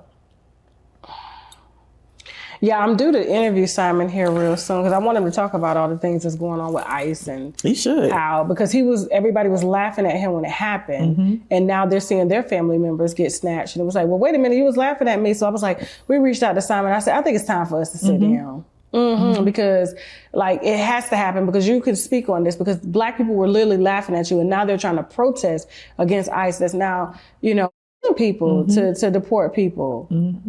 But it ain't fun when the rabbit got the gun when it hit home. It's not. And look, Porsha sold her other house. Yes. To pay for this house. Because that's basically all she's doing is paying for this house because Simon's not paying any bills. He's not paying the mortgage, not paying the landscaping, he's not paying the lights. Ass house. Yes. That's like. So why would you sell your other property just to make sure you can stay in this property until the prenup expires? Isn't that crazy? That I would have moved back to my other house or either rented the other house. And bought you a house. She could have leveraged that house and, paid it off and use it as an Airbnb, something. A lot of people think she's owed that though. I don't know. I don't agree with that. For what? For a year and however long she was married. The women that think like her fans. Yeah. Her fans, and now she out here with a whole stud that can't afford that mortgage either. Well. But I got a boyfriend and a girlfriend. No, the studs say that Porsha is hers now. So I guess she only has a girlfriend now. We'll see how long Porsha gonna stay. Porsha gets bored really easy. I feel like she has ADHD in relationships. She hyper-focused. When she gets bored and that dopamine, she's out the door. But do you believe the studs the gay relationship between Porsha and the studs? I do. Okay. I believe that Portia's receiving. I don't think she's giving. Okay. I do. Because there are plenty of studs that I personally know that will take her down. No questions asked, But, when I was talking to Simon, he was saying Porsha, he didn't even know. It took him a minute to figure out how many men Porsha was dealing with while they were married. He said, I was scared for my health. Damn. He sent me pictures, he found out so much. He said it was that was claiming they had money in Nigeria and that was basically hating on him, saying that he was really broke. And he was like, I'm not broke. Wow. All because they were trying to isolate her from him, not knowing that he's the one with the bag. And now these guys are married. He said they just slutted her out. According to Simon. Yeah, you saw he dropped that defamation lawsuit though. Against her? Against her. I wonder why he dropped it. Well, he claims, this is from Simon, that he can no longer prove that he had any damages because he just closed this multi-million-dollar deal. And so because of that, if he had lost that deal, he would have continued it. But he was like, at this point, he could just let that one lawsuit go because he's moving on and he got, his business partners it didn't affect his business. That's what he said. Well, you do have to prove, but if you prove in that time that you lost a lot, which he went to ICE and all that shit, I think he had some leverage there. I think so. But that was his choice. So have you heard, and Simon, I'm gonna ask you this when you come on the show, there's been some women that have reached out to me saying that Simon has been FaceTiming them and asking for money and shit. It's been going around TikTok for a minute. I saw that on TikTok, but I thought that lady was lying. I thought it was like one of them troll. They do that. They're saying they Chris Brown. Yeah. And I was like, are you sure they didn't use an AI? Yeah, was it the real person? Yeah. Because they can act like you can put somebody's face, and I was just like, I don't. The same way they did Usher with Saucy Santana. Remember they put an Usher face on the. I remember that. Yeah, so I'm gonna ask him that because he was like, I sent him money, and I'm like, Simon? Yeah, I don't think that's true. I don't believe that, but anything is possible. Why would I don't believe it. Simon is posted up every day, all day. He really do this. And I can't believe Porsha just did not play the long game. I feel like Porsha would have benefited more had she actually stayed with him and filed for divorce during the season. Remember, she filed before the season had even started. And by the time the season started, she was single. She's going through divorce, blah, blah, blah. I think she would have did better off waiting. I think she should have just stayed and wrote it out. She was hoeing before, allegedly, hoeing during, hoeing after. He traveled a lot. If Simon, I'm sorry, but if it were me, I would have wrote that shit out because he elevated her brand. In our eyes, we was like, oh, Porsha made it. But now to see her, I gotta sweep my own floors. Oh, now you around here dating it, because it's like, who's going to marry you or date you now? After I guess she's gonna move the woman into the house with, I don't know, to be the man of the house. That's a woman. It takes a lot of money to keep that size house up. That's not a cheap house. You're right. I know you in Atlanta. If you notice though, Porsha has been working a lot too. So I don't know. She didn't have to work when she was with Simon. Yeah. She could, and you know, he was told like, according to him, he said that he felt like Porsha missed working, missed being out there, missed being the it girl. And he was like, all she had to do was come talk to me. She could have got back outside. I just feel like that's when I start calling her a bimbo, because I'm like, Porsha, you made it. This man would have left you a trust fund for you and your baby. I think she was thinking small though. Think about it. Like at this point, she in a $7 million house. She has the opportunity to get all the money that he allegedly was supposed to be paying her throughout these months back when, you know, the time is up. If she sells it or refinances it or whatever, she could take all that money out of his side. You know, but you know, there's liens on the house now. There's attorney's liens, his attorney, her attorney. So I don't know if it's a good I think Porsha situation. mammy, in my opinion, put that shit in her head. Her mammy is old, beautiful, and lonely, and that's gonna be Porsha. Old, beautiful. Her mama has a man, don't she? Old, beautiful, and lonely. Oh, okay. Living off the daughter. Cause I think she moved her mama in that house. She had to. She sold Need a another house, babysitter. right? Or she bought her mama another house. I don't know. I highly doubt that. 'Cause she would have Allegedly. put that out there. Or rented You know, it. she loves to brag. But Michelle, Yes, ma'am. to anybody that's watching this and they wanna blog, they wanna be a vlogger, what is your honest to God advice, especially now during AI? Do you feel like the landscape is the same? Can they make it? What are your thoughts? I think the landscape has changed drastically. However, I still believe that people like relatable content, of course. You know what I'm saying? People like relatable people. Whatever you like to do, go online and do it. And I always tell people to just start. You know, the journey of a million miles begins with a single step. So the only thing I do is just start. You'll get your 1,000 subscribers and then you'll get monetized. And then, you know, next thing you know, you got 100,000 or whatever. So at the end of the day, I always say that, like even, you know, people always drag me because I only have 125,000 subscribers, whatever it is I got.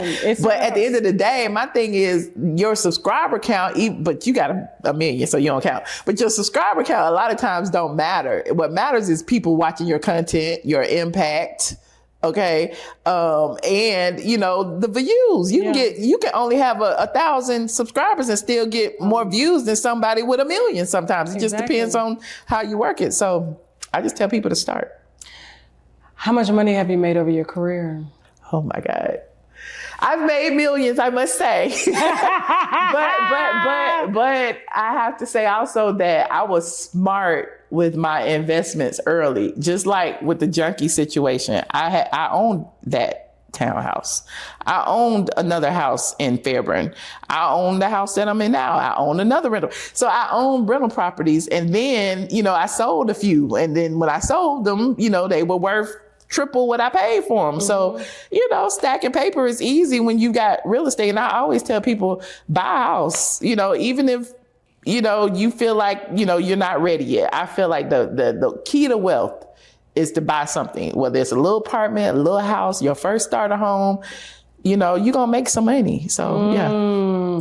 Listen, I try to tell people all the time, like, I feel like with AI out there now, it's gonna really make people crave authenticity more.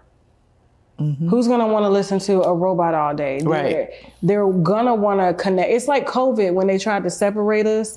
How we was having. I don't know if you. I made so much money during COVID. Oh everybody did. Yeah. You know, like it was. I think that's when my channel really popped off was during COVID with that R. Kelly Mine shit too. and stuff. So, but like you know, I just feel like now it's just gonna make it better to come out. But the thing is, it's like you have to be 100% authentic now because AI is not real, and that you see what they're doing with the videos of especially me being AI. You know you're doing your own videos AI, but they can conjure up. Yeah, they can copy. and make and I don't mind AI if I'm making the money from it. Now I don't want nobody replicating me and making money off my image. I need now my image is authenticated. I gotta find somebody to do. You know anybody that can do that shit? What you mean? Like, whereas nobody can't, like AI can't make a photo of me. You can give AI like permission to make photos, or you can say, hey, do not replicate a photo of me. And none of the open AI, none of them are allowed to do it for anybody. Wow. I don't know. That's interesting. I know. I'm trying to figure it out. I'm gonna get it though. I be AI and everything. I told you. I'm gonna get it. So I be AI in my thumbnails now and everything. Yeah, so like for me, I'm like, cause I'm listening. My reputation is everything. Yeah. And you know that I'm sure you can opt out some kind of way. I'm gonna figure it out. I may have to hire a lawyer and pay a lot of money to get this shit done. But like, because with that Tiana Taylor but with story, you being a public figure now, I don't know. But just telling them that they can't make an image of me AI, they have to use my real images. So then that gives me legal leeway to be like, oh, yeah. Is this my IP?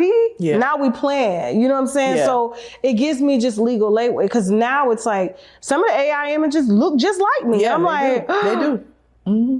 Oh my God. And it's just you with a different expression on your face. And what's going to happen when they start to replicate my voice? I do not want permission to do that, because that's all that I have is my voice. So I try to put myself on screen and talk and less tweeting, because I want the people to know this me. Yeah. I said that. Yeah. I didn't say that. Man, you got me second guessing my AI, child. Man, look, this I be having me a good time on bro. AI. I'll show you off camera, but yeah, I be having me. One of my agents, he loves it. He's like, I just love how much. I just like the story, creating a story. It's almost like edit, a lot of people like editing. Savvy, though. Yeah, I like tech. Yeah. So when I start playing with like ChatGPT or Sora or Chat whatever. my therapist. What the chat be telling you? I'll be like, chat, is this person narcissistic? They did this, they did that. They be like, well, I can't diagnose, but it sounds narcissistic. And here's why. Oh, Lord. I said, it's better than me finding a therapist. I'm like, chat right here, bro. Okay. I never used It's the chat same for thing therapy. as Googling. Hey, what is this lump? But Google uses Gemini and ChatGPT too. But that was our AI, which was Google before that shit came out. Then they populate information and give you shit.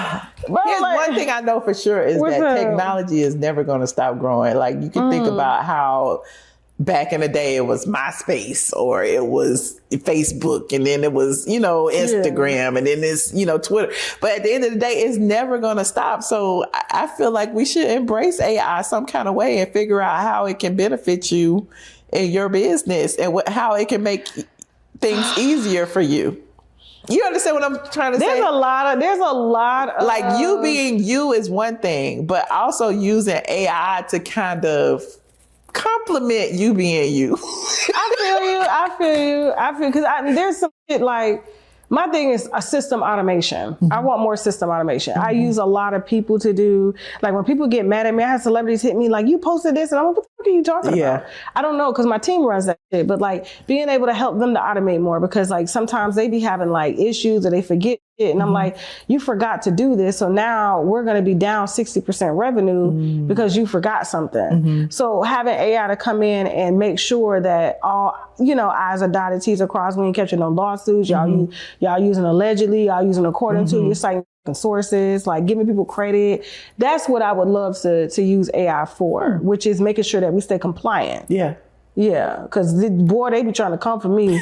Man, Rock Nation was coming for my fucking head, bro. I was like, everybody's gonna come for you when everybody's watching, though. So you got to, when you're a threat, you're gonna always be a target. You already know that. So. Man, I just be doing my news, and they get mad because I don't sit in them circles. I don't do it. I can't. It's just too. And then you gotta go buy an outfit and shit. I'm real country. I'm kind of like that now. It's only a few people that I hate, but that's only because, again, I've been doing this almost 20 years. So, of course, I'm going to be friends with some people along the way. But at the end, like, I love me some Peter. I love me some Nene. Me and Apollo cool. Phaedra don't like me no more, but that was my attorney back in the day. Before she even got on Housewives, she represented me against Tamika Raymond. Was she good? I mean, she was all right. But my attorney now, I actually met through Phaedra, and he's amazing. Okay. Shout out Michael Miller. Okay. But yeah, so again, like, you know, doing it, I love like just being solo and being, you know. Yeah, it's more comfortable that way, less messy. To be a one-woman operation and not have to worry about what other people think of what you're saying. But yeah, people get mad at me all the time. How's your relationship? He probably gonna get mad at me for answering this. Why you always put me in mess, Tasha? How are you and Carlos King? I don't have anything against Carlos. He's sitting up over there with Mistress Maggie. Claudia. I called him out about it. I saw him at Nene's New Year's party. And what'd he do? Oh, stop. Hey, girl. It's Michelle. Oh, my God. I love you so much. I said, Carlos, you full of shit. I said, and it was the day after, a couple of days after colorist Claudia had just went on there saying that I was a pick-me. You remember Peter called me from jail over that We in Miami podcast, and he was saying that the girl, he didn't know the girl they was talking about. He felt like they had set up his girlfriend, yada, yada, yada. So I just let him talk. I literally was on there not saying nothing, and Peter was talking. And so a lot of blogs picked it up. Carlos gonna talk about it, and Claudia took the mic, and next thing you know, I'm a pick-me. I'm a hater of pretty women. And I'm like, where's but you're a pretty woman. But where's the pretty women that I'm hating on? Because it ain't Claudia. Claudia and them goddamn Windsor dresses. Not her. I'm just saying. But anyway. Yes. It was just interesting for a pick-me to call me a pick-me. That's all I'm saying. She loves to be liked. She wants to be liked. She couldn't stand when I made that video. You would have thought. She said she loved me. Remember, she kept saying, she said she loved me. I said, girl, you were texting me that gay men. You didn't want to work with no more gay men. The Fs. The Fs. You didn't want to work with them no more. You know what I'm saying? Even Carlos, like, I'm gonna be messy, Carlos. But when I was, you know, I had talked to Carlos and I was like, you know, he was like, I know she said that. He was like, I know she said that. He know. You know, so. But I mean, what's free labor is free labor. But we're gonna use a white half-breed to get us in through the door. If we can't walk through that bitch, you going through that bitch. Open your legs, ho. But you know that's why she fell out with Al too, was because of me. But you know, I didn't even know. Wait a minute, did her and Al? Yep, her and Al were beefing, and then she had chose the wrong. She got Al fired actually for taking up for Nene. Then you know, where was this? This was on Flop Soul. I talked about it so many times. But wait, I don't think some of our Claudia brought up Nene. I don't remember what the topic was, and Al was taking up for Nene. Claudia got upset about Al taking up for Nene. And then the next show, Al wasn't there. I think Kristen Keys might have been there, or somebody else was there. Al had actually gotten suspended or fired or whatever. And the reason I know because I talked to Al. I talked to Al and I talked to Nene, and we was trying to figure out what the hell was going on. I did a video saying Al got fired, blah, blah, blah, blah, blah. And you know, Claudia can't take that. She can't hold water. So what happens after I did the video? They brought Al back. And Al got his job back because I put it on Front Street that Claudia had fired him because of him taking up for Nene. Well, damn. Yeah. That part. Yeah. And you know, she watches my every move, just like, yeah. Mine too. Child, does she even sleep? She is on the internet 24/7. I could tell you factually that Claudia does not sleep a lot. Claudia leaves, she'll work all day and go to the casino. I kid you not. And manic. You can tell she's manic because I'll be on the phone with her and she just be talking and talking and talking and talking. I'm like, Claudia, I can't stay on the phone like this. I got a whole family. I got to go, girl. Figure it out. Go talk to God. God bless you for sitting there listening to her. I mean, some of the shit was good though. Like, especially when she was like dragging Junkie. Oh, she was dragging Junkie. Yes. Spill it. Let me know where. Child, like she didn't like, listen, she like somebody who does some of my makeup sometimes. Oh, like I kind of be careful. Okay. Told me that Claudia sent them a picture of Junkie's house, like a screenshot when he came on to their Zoom, and it was like trash. It looked like a house. And she was dragging him, in text messages. He got upset with me when he pulled down that, he sat on the toilet. You remember that? And I remember that. And I posted it. I posted it. And it looked like it was dirt stains on the wall. I was like, it's shiplap. And the shiplap is distressed. I said, well, why the rest and that of the rental property he got kicked out of. He got kicked out of that because of them dogs. It flooded. And the owner said, they were going to fix it all. Like, they wouldn't renew his lease. People a lot of fucking money. They wouldn't renew his lease. So he had to leave. I remember when he had told everybody he had bought a house. And you put it out like it's a the house that we looked at. Yeah, he moved out of that, and now he in another house that he's renting. It got a pool. The one he done built the studio in. Yeah, but he had got a. He had built it in the first house that we saw, but he had built it like downstairs. This house is upstairs. But anyway, I'm digressing. I love how you be with his head. You should call the landlords and be like, I was his previous landlord, and he gonna trash your house. He gonna. I might do it one day. Who knows? I really don't care that much, honestly. I know people think I do, but to me, like I said, I'm the ultimate troll, and I know he watches. I know his fans watch, and I just love dragging him because I'm like, you cost me so much money. I'm going to continue making money off of you every chance I get. Man, I told you he had called me that day when he was like, she got my check, Tasha. I said, what? Well, I did get that check. It took me a while. YouTube gave him the check. I said, what? What are you talking about? He was like, they took the money. I ain't getting paid this money. I ain't got no money to pay. I was like, oh. Mm-hmm. Yeah. I said, do you have an LLC? Mm-hmm. No. Mm-hmm. You had the channel. I said, Chunky, I ain't calling him John. I said, Funky, you need an LLC, Burger. Like, what the? He had his YouTube channel in one of his friends' name to avoid paying me. And you got that because I was in communication with Google's attorneys and all of that, and they knew his channel. They was like, "But you got a judgment against him. But this channel is in XYZ's name." So you had to prove that he had transferred. No, what happened was the person whose name was on it, he didn't pay them. At the end of the year, you get a 1099. You got to pay taxes on it. He wouldn't pay her to pay taxes on the money that he made. They fell out briefly. I think they back friends now, but she took her name off of it and his name back on it. And as soon as his name got back on it, the attorney called me and was like, okay, his name's back on it, blah, blah, blah, send it over. And then I did it and they snatched it. Man, listen, you helped me in so many ways with that. I got you. I get it. Yeah. They was trying to come after me, and because I had that previous, I was like, bro, listen. Until I get this bankruptcy, I'm sorry, bro. Like, I don't know what to tell you. I don't blame you.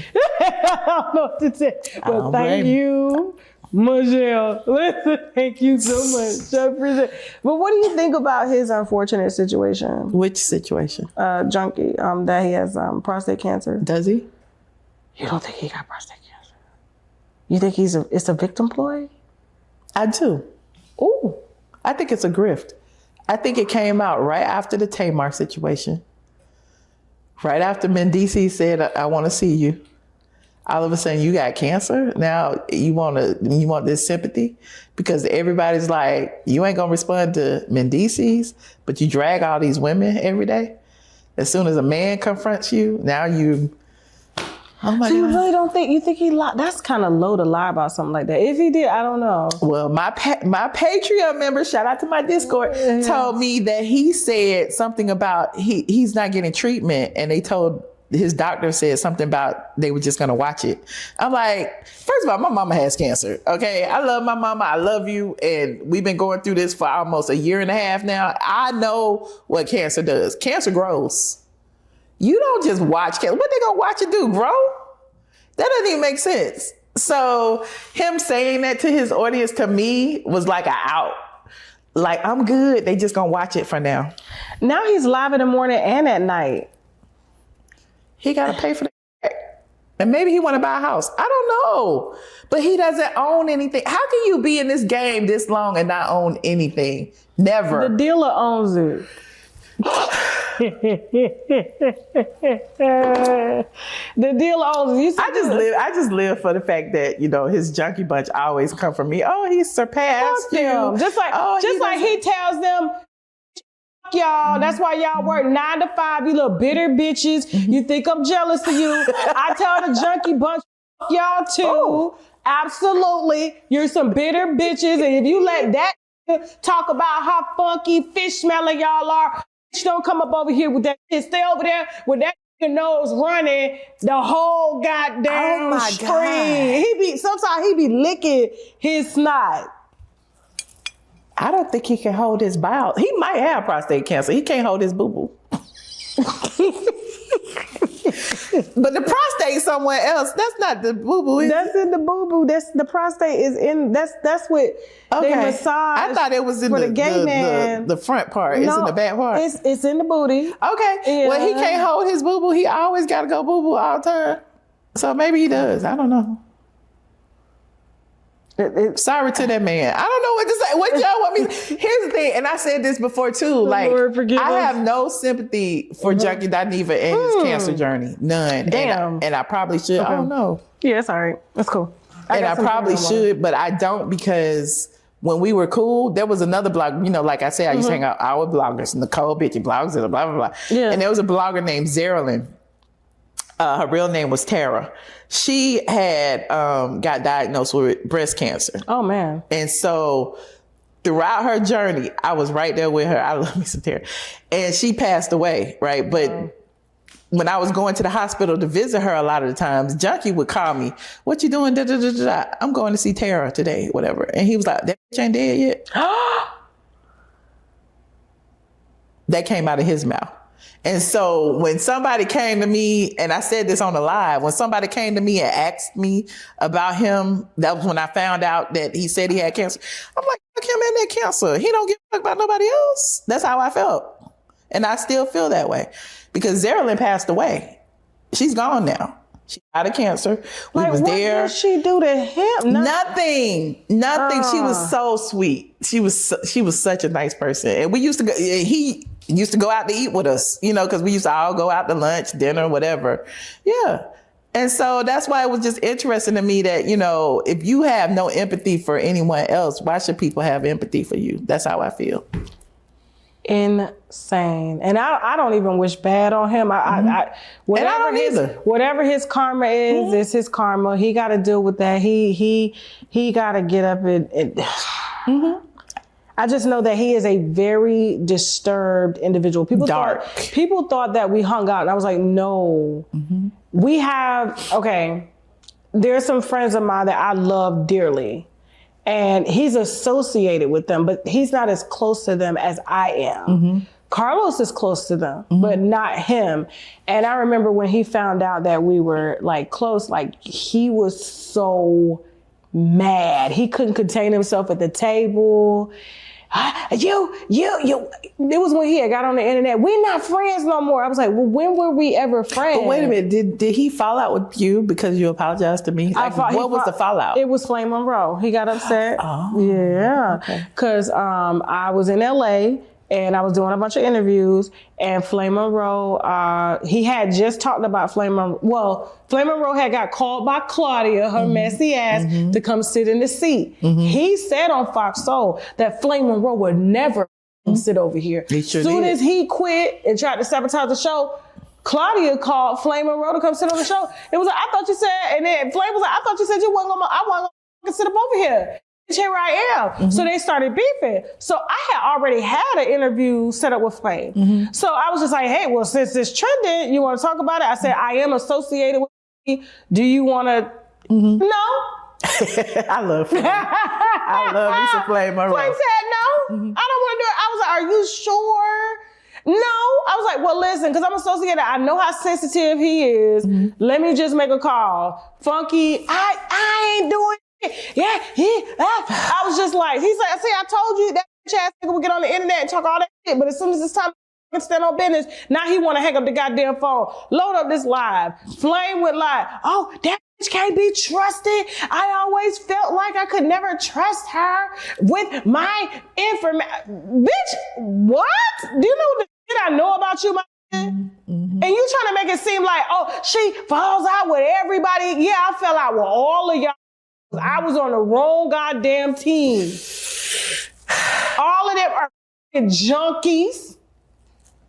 They get slutted out and mudded out. They're backstabbers to each other. They're always trying to climb on top of each other. They use each other.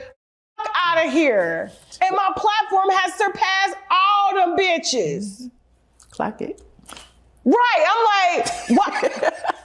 I'm just happy for you as a Black woman to sit there and claim your throne. I'm just saying, I'll be back here like looking like, yes, you better do it. Even when I was hating, when I was talking about the bankruptcy, I'm like, yes, bitch, all that money.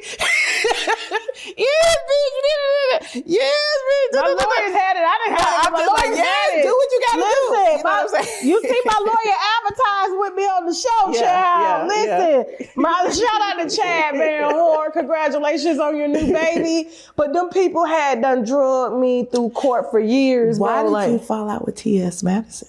Oh, that. Okay, so that is in a wig. Put on some lip gloss, Chad. With a dig. Okay, I'm listening. So, T.S. asked me after the trial to come do his show. It was right after him and Monique had did that show on Fox Soul. Mm-hmm. I said, you know I don't fuck with Fox Soul. They the DEI program. They gonna let me sit up over there. Oh, I'm gonna get permission. Okay, you go get permission then. I said, I'll do it for you. Cool. Now, Gio had already left. Mm-hmm. I'm still working with Gio. I'm not telling T.S. Madison that because I know Gio. Gio put bread in my pocket. I'm not finna, you know what I'm saying? So, Gio had told me, he's like, keep your head on swivel with that bitch. She two-faced. Mm-hmm. I said, okay, no problem. I got it. I'm going over here. I'm going to go do this interview. I gave her my exclusive. Mm-hmm. I really gave her my exclusive. Second highest rated interview that she had during that season. Mm-hmm. Okay? Right behind Monique. Now, the episode comes out. And of course, I expect Fox Soul and them to do Fox Soul, right? Mm-hmm. You know, but they had put, what's that transgender name? The one. Miss Sophia is not trans. What is it? Drag. There's a different, well, I don't know. Well, you know. Drag, okay. I guess trans live that way and drag just dress up every now and then. Okay, cool. So, Joe lives his life as a man. Oh, I did not know that. But Miss I know Sophia. Joe sat up there, rightfully so. You know, these bloggers be lying. That's why they get sued and they can't be trusted. They just make up these stories. And then my interview comes on. That was the introduction. Wow.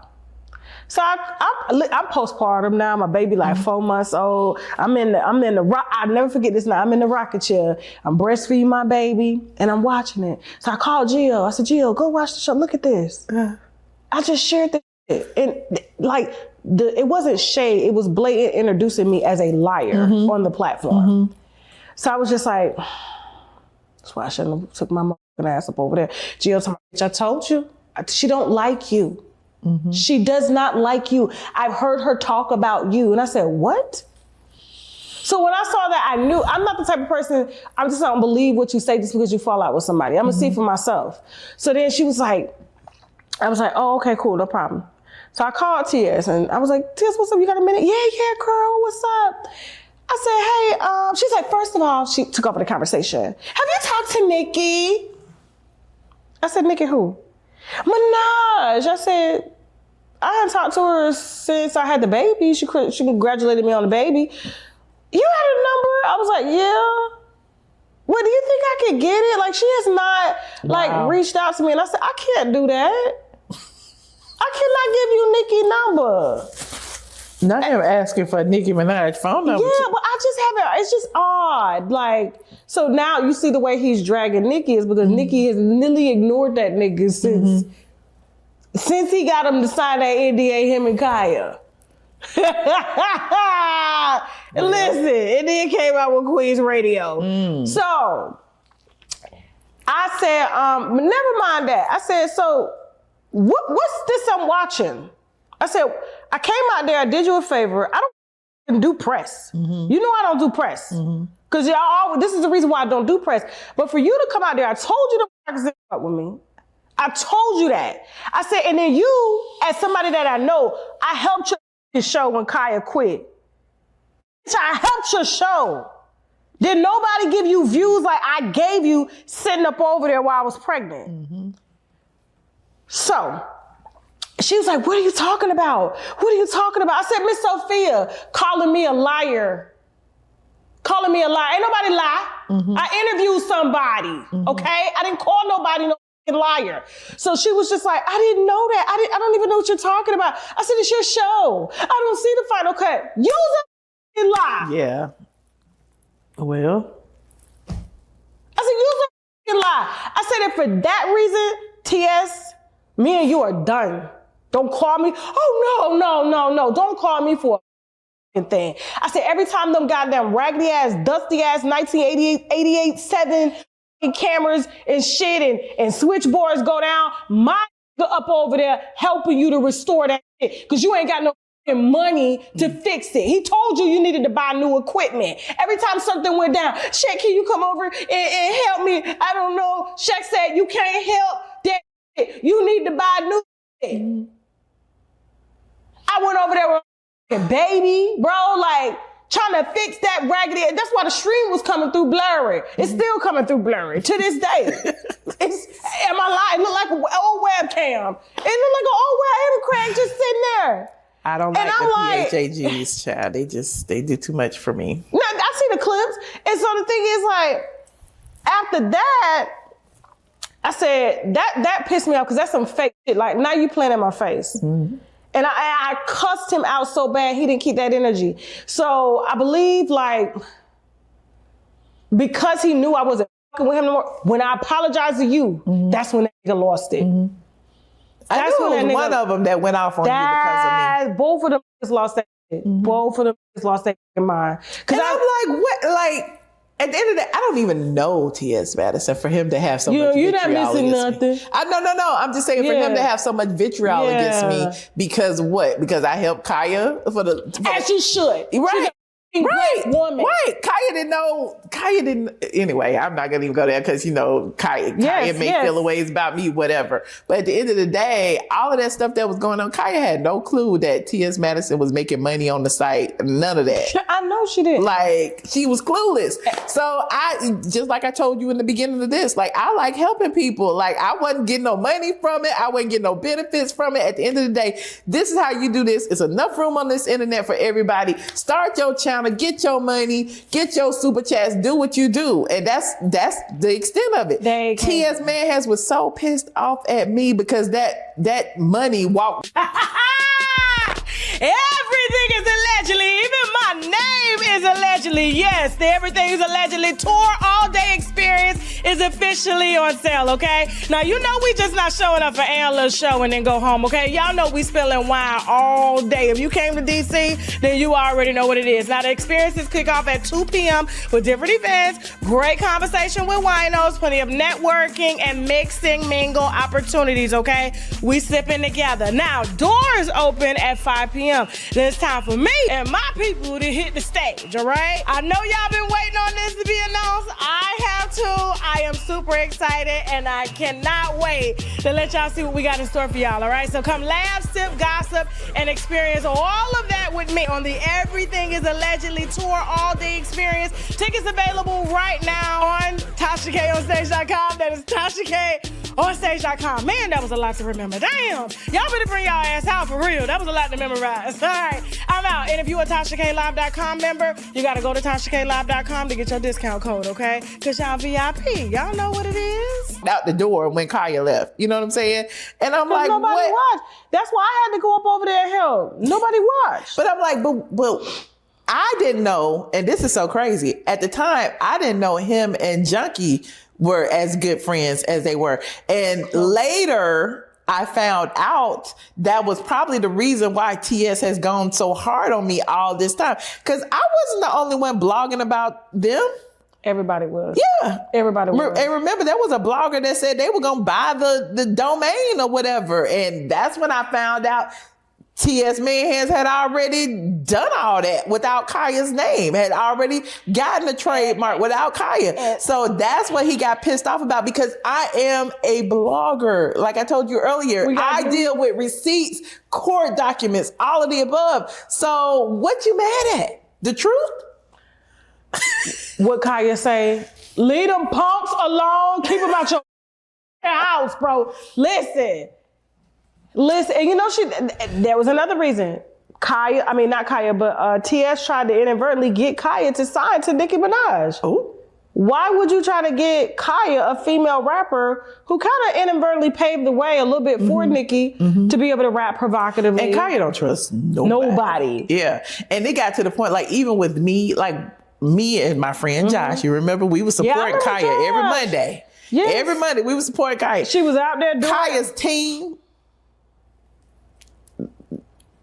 wasn't doing what they were supposed to do. But, you know, again, she paying them. She ain't paying me. You know what I'm saying? But I was telling her, oh, you should do this. Oh, you should do that. The team was getting pissed off because I was telling her, you know, things that she should do. They were going to her, telling her, oh, you can't trust her. She just here to get content.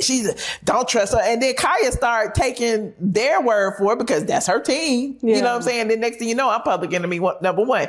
But I didn't really. Kaya don't. She is. And that's why and TS Man has wanted me to beef with her because I don't have no beef with that lady. I ain't know her from the beginning, just like I don't know you. So she can feel ways. Her team can say whatever. I know the truth. The people that watch know the truth. I wasn't stealing nothing from that lady. So it was just interesting to see, like. No, she made her money with Gio. And Gio was the one that got all the contracts for them. And T.S. Madison took him over and did him wrong. You know what I'm saying? And it's so. Child, anyway. He was in court doing stuff to me too, so I mean, if that was his boss. That was his boss. I guarantee you, he was one of the people that put my phone number on the internet. Oh no! Along with T.S. Man Hands and all that, just like. Well, he helped me with some information, so yeah, no, it's fine. I'm not mad at it now, but I'm just saying in general, it's the same thing that T.S. is doing with the DL Whisperer. You do all this doxing. Right? Yeah. And then you go play victim and act like, oh, like when I posted his passport to show everybody, because he was telling everybody that he had changed his name and his gender. And I scratched out everything that was like personal, but you're still a male. Your passport says. And when I showed the trademark information, I scratched out the address as well. And then he claimed people can see the address. And it wasn't even his address. It was his P.O. box. He actually said that I posted his address by posting his passport. Is there an address on the passport? No. Again, he plays victim, but he's the one who's doing all the perpetrating. Oh, absolutely. I don't like that. Now he putting restraining orders and shit on DL Whisperer right now as we speak. That's why DL Whisperer's getting everybody's money. Let me go donate.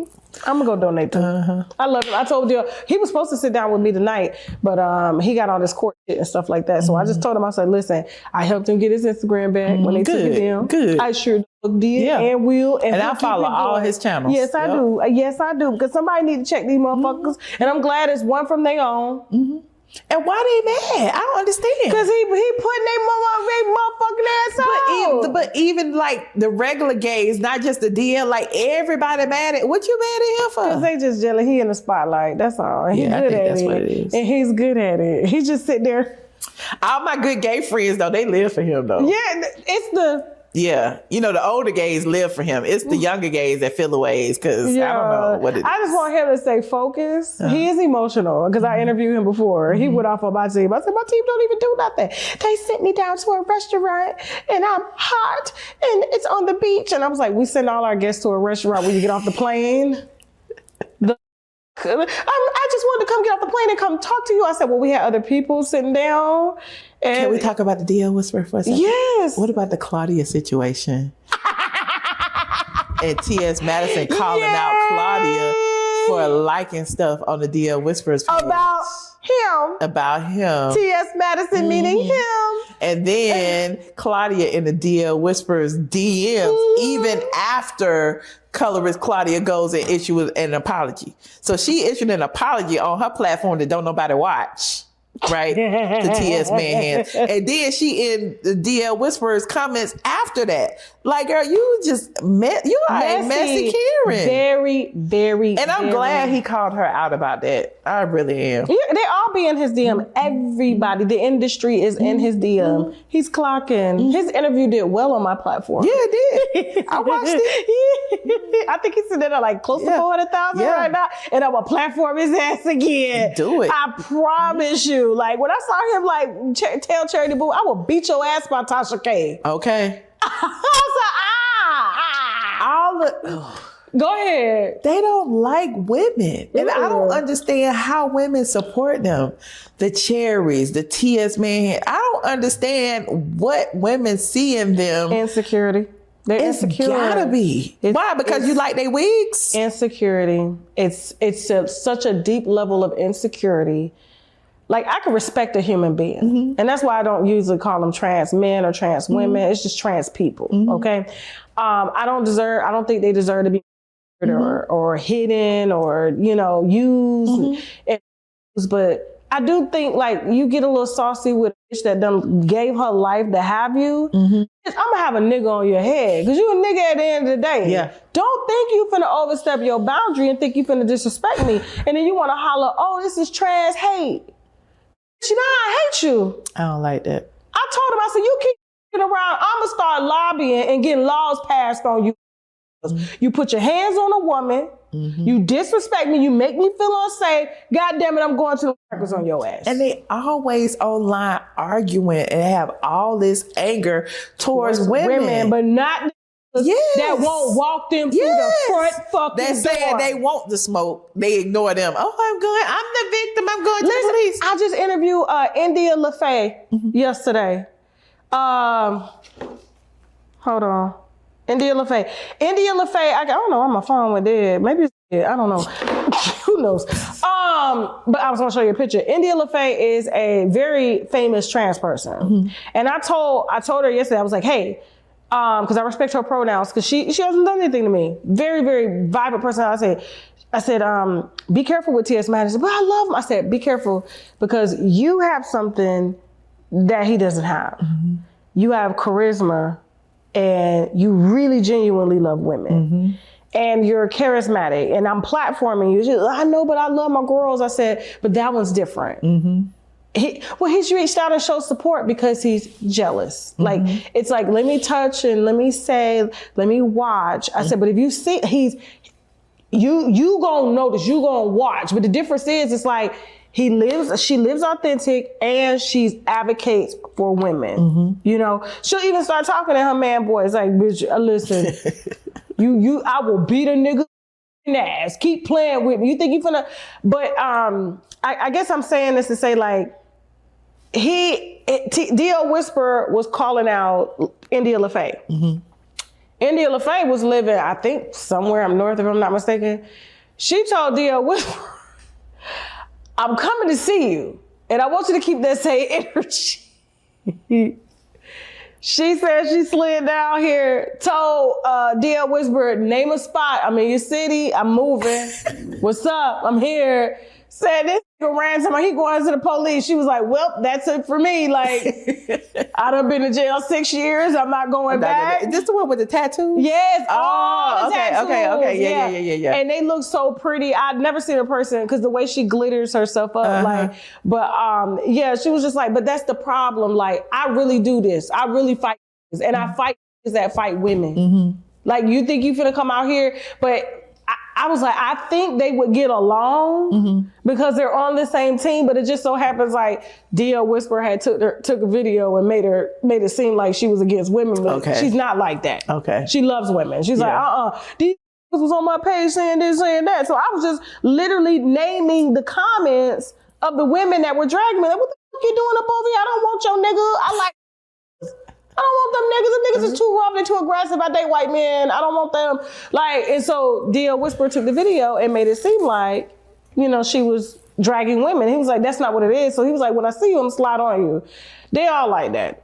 They all will talk shit. And when it's time to meet they maker, they disappear. they scattering. They scattering. So, but I love his content. I fuck with it. I do too. And it's fun. And when they took his Instagram and he's young, so he's learning. And I think, the heat that comes along with, standing by what you say, I think he's getting used to that now. Because sometimes, I've seen him say, I got to disappear. I got to go, it's like, the negative energy gets to be a little too much sometimes. But I like how he slid past T.S. house. Yes, I did too. I said, not somebody. And then the fact being is, one is not a stalk. I could drive by there one time. That is not stalking, child. Everybody got that address. Okay. And everybody had the other address. So when you put out my address, T.S., you filmed in the house, you filmed the Queen's Court in the house. Everybody has an And when he bought that house, the damn realtor put it on the house, because I remember looking at it on my page. You know, I look at houses. That's what I do. Yeah. I was looking at the house when the realtor put it on their page.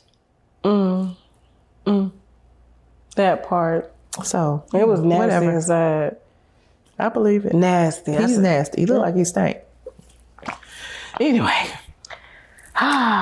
Anything else you'd like to know? I think we covered so much, but this is me paying homage to you. I appreciate you. And like, I like I said, I cannot come out here and I don't give a fuck who don't like it. I always said, I was like, I like this. This woman has never done anything to me. I was scared to come on here. I thought you was gonna fight me. No, girl, you said little I am.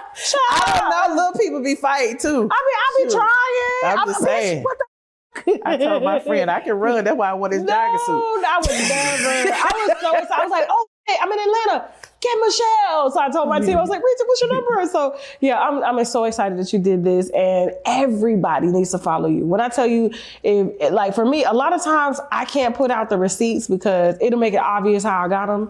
But for you, like you don't give a damn. I don't give a damn. You put that shit out. I'm going to the courthouse, child. Yeah, I'm gonna drive by there and I'm gonna show you that the door is locked. Can you more? I'm just saying the door is locked. Why is the door locked? I made an appointment to get my hair done. The door was locked. I don't think it ever opened. Well, it'd be open every now and then, but she go in there to get her hair done. Well, who doing? Will she take her stylist there to do her hair and then close it down? Like, she can have that at her house. I mean, she like to do it at the salon that she ain't paying rent at. Might as well. What her husband, the ex-husband, man? He finally were they ever really married? Let's start there. Oh. There was really, I didn't find any. Never found anything. But we did see a picture of them in Barbados at the infertility clinic. So, you know. And Brooklyn is here. Brooklyn is a beautiful child. And lots of women go through that journey. So, you know, that was then, this is now. Well, let's clear Everyone the record, because they seem to think that like you ain't never had no man. Like, you've been married. I ain't never had no man. You've been married. I was married for 10 years, child. I'm living my soft life. Look, why did you used to sleep with Sheree? Oh God, is that true? Did you? We were very good friends. I ain't never sleep with nobody. Cheers. I ain't never sleep with nobody. You ain't never sleep with nobody? Okay. A real Sleeping lady, is not what I do. A real lady never kisses exactly. Anyway. I don't sleep. Yes. So Team no sleep. But so we're doing morning. Anyway, I mean, you know, we were good friends. It is what it is. You dated a few celebrities? I have. Oh, girl. I don't want to say. I don't kiss and tell. I'm a blogger. You're a blogger. I'm single. You know what I'm saying? Yeah. And so in order to do what I do, I got to prove that I ain't telling everybody everything, because people think that she a blogger, she gonna tell all the business. No, I don't. Everybody know I don't. And so the people that know me know I ain't telling everything. I tell a little bit. That's cute though that you dated a few industry people. Yeah, I've dated a lot of industry. Not you living the perks.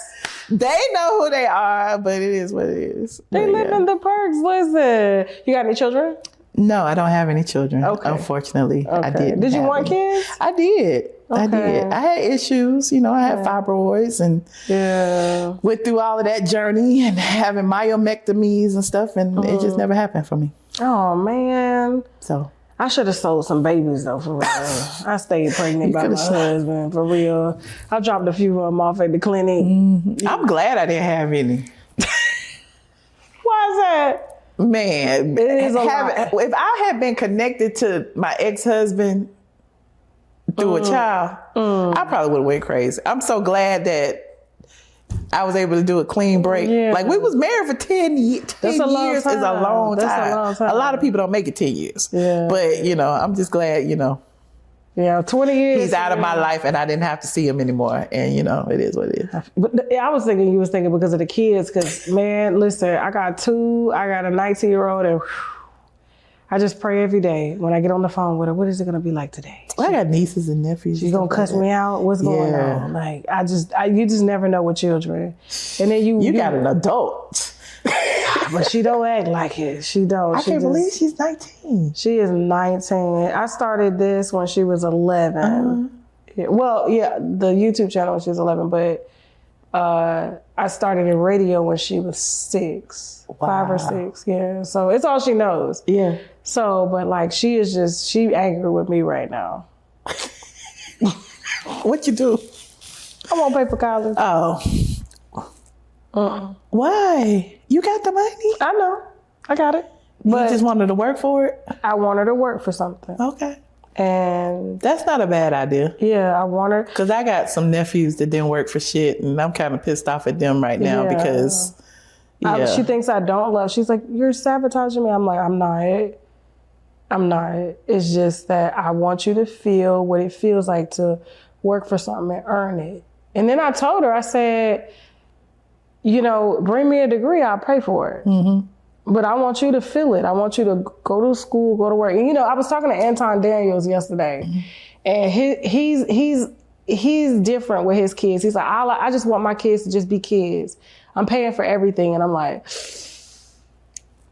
I know our kids didn't grow up the way we grew up. I get that. But like, you have to have them understand that what we work for is not easy. Mm-hmm.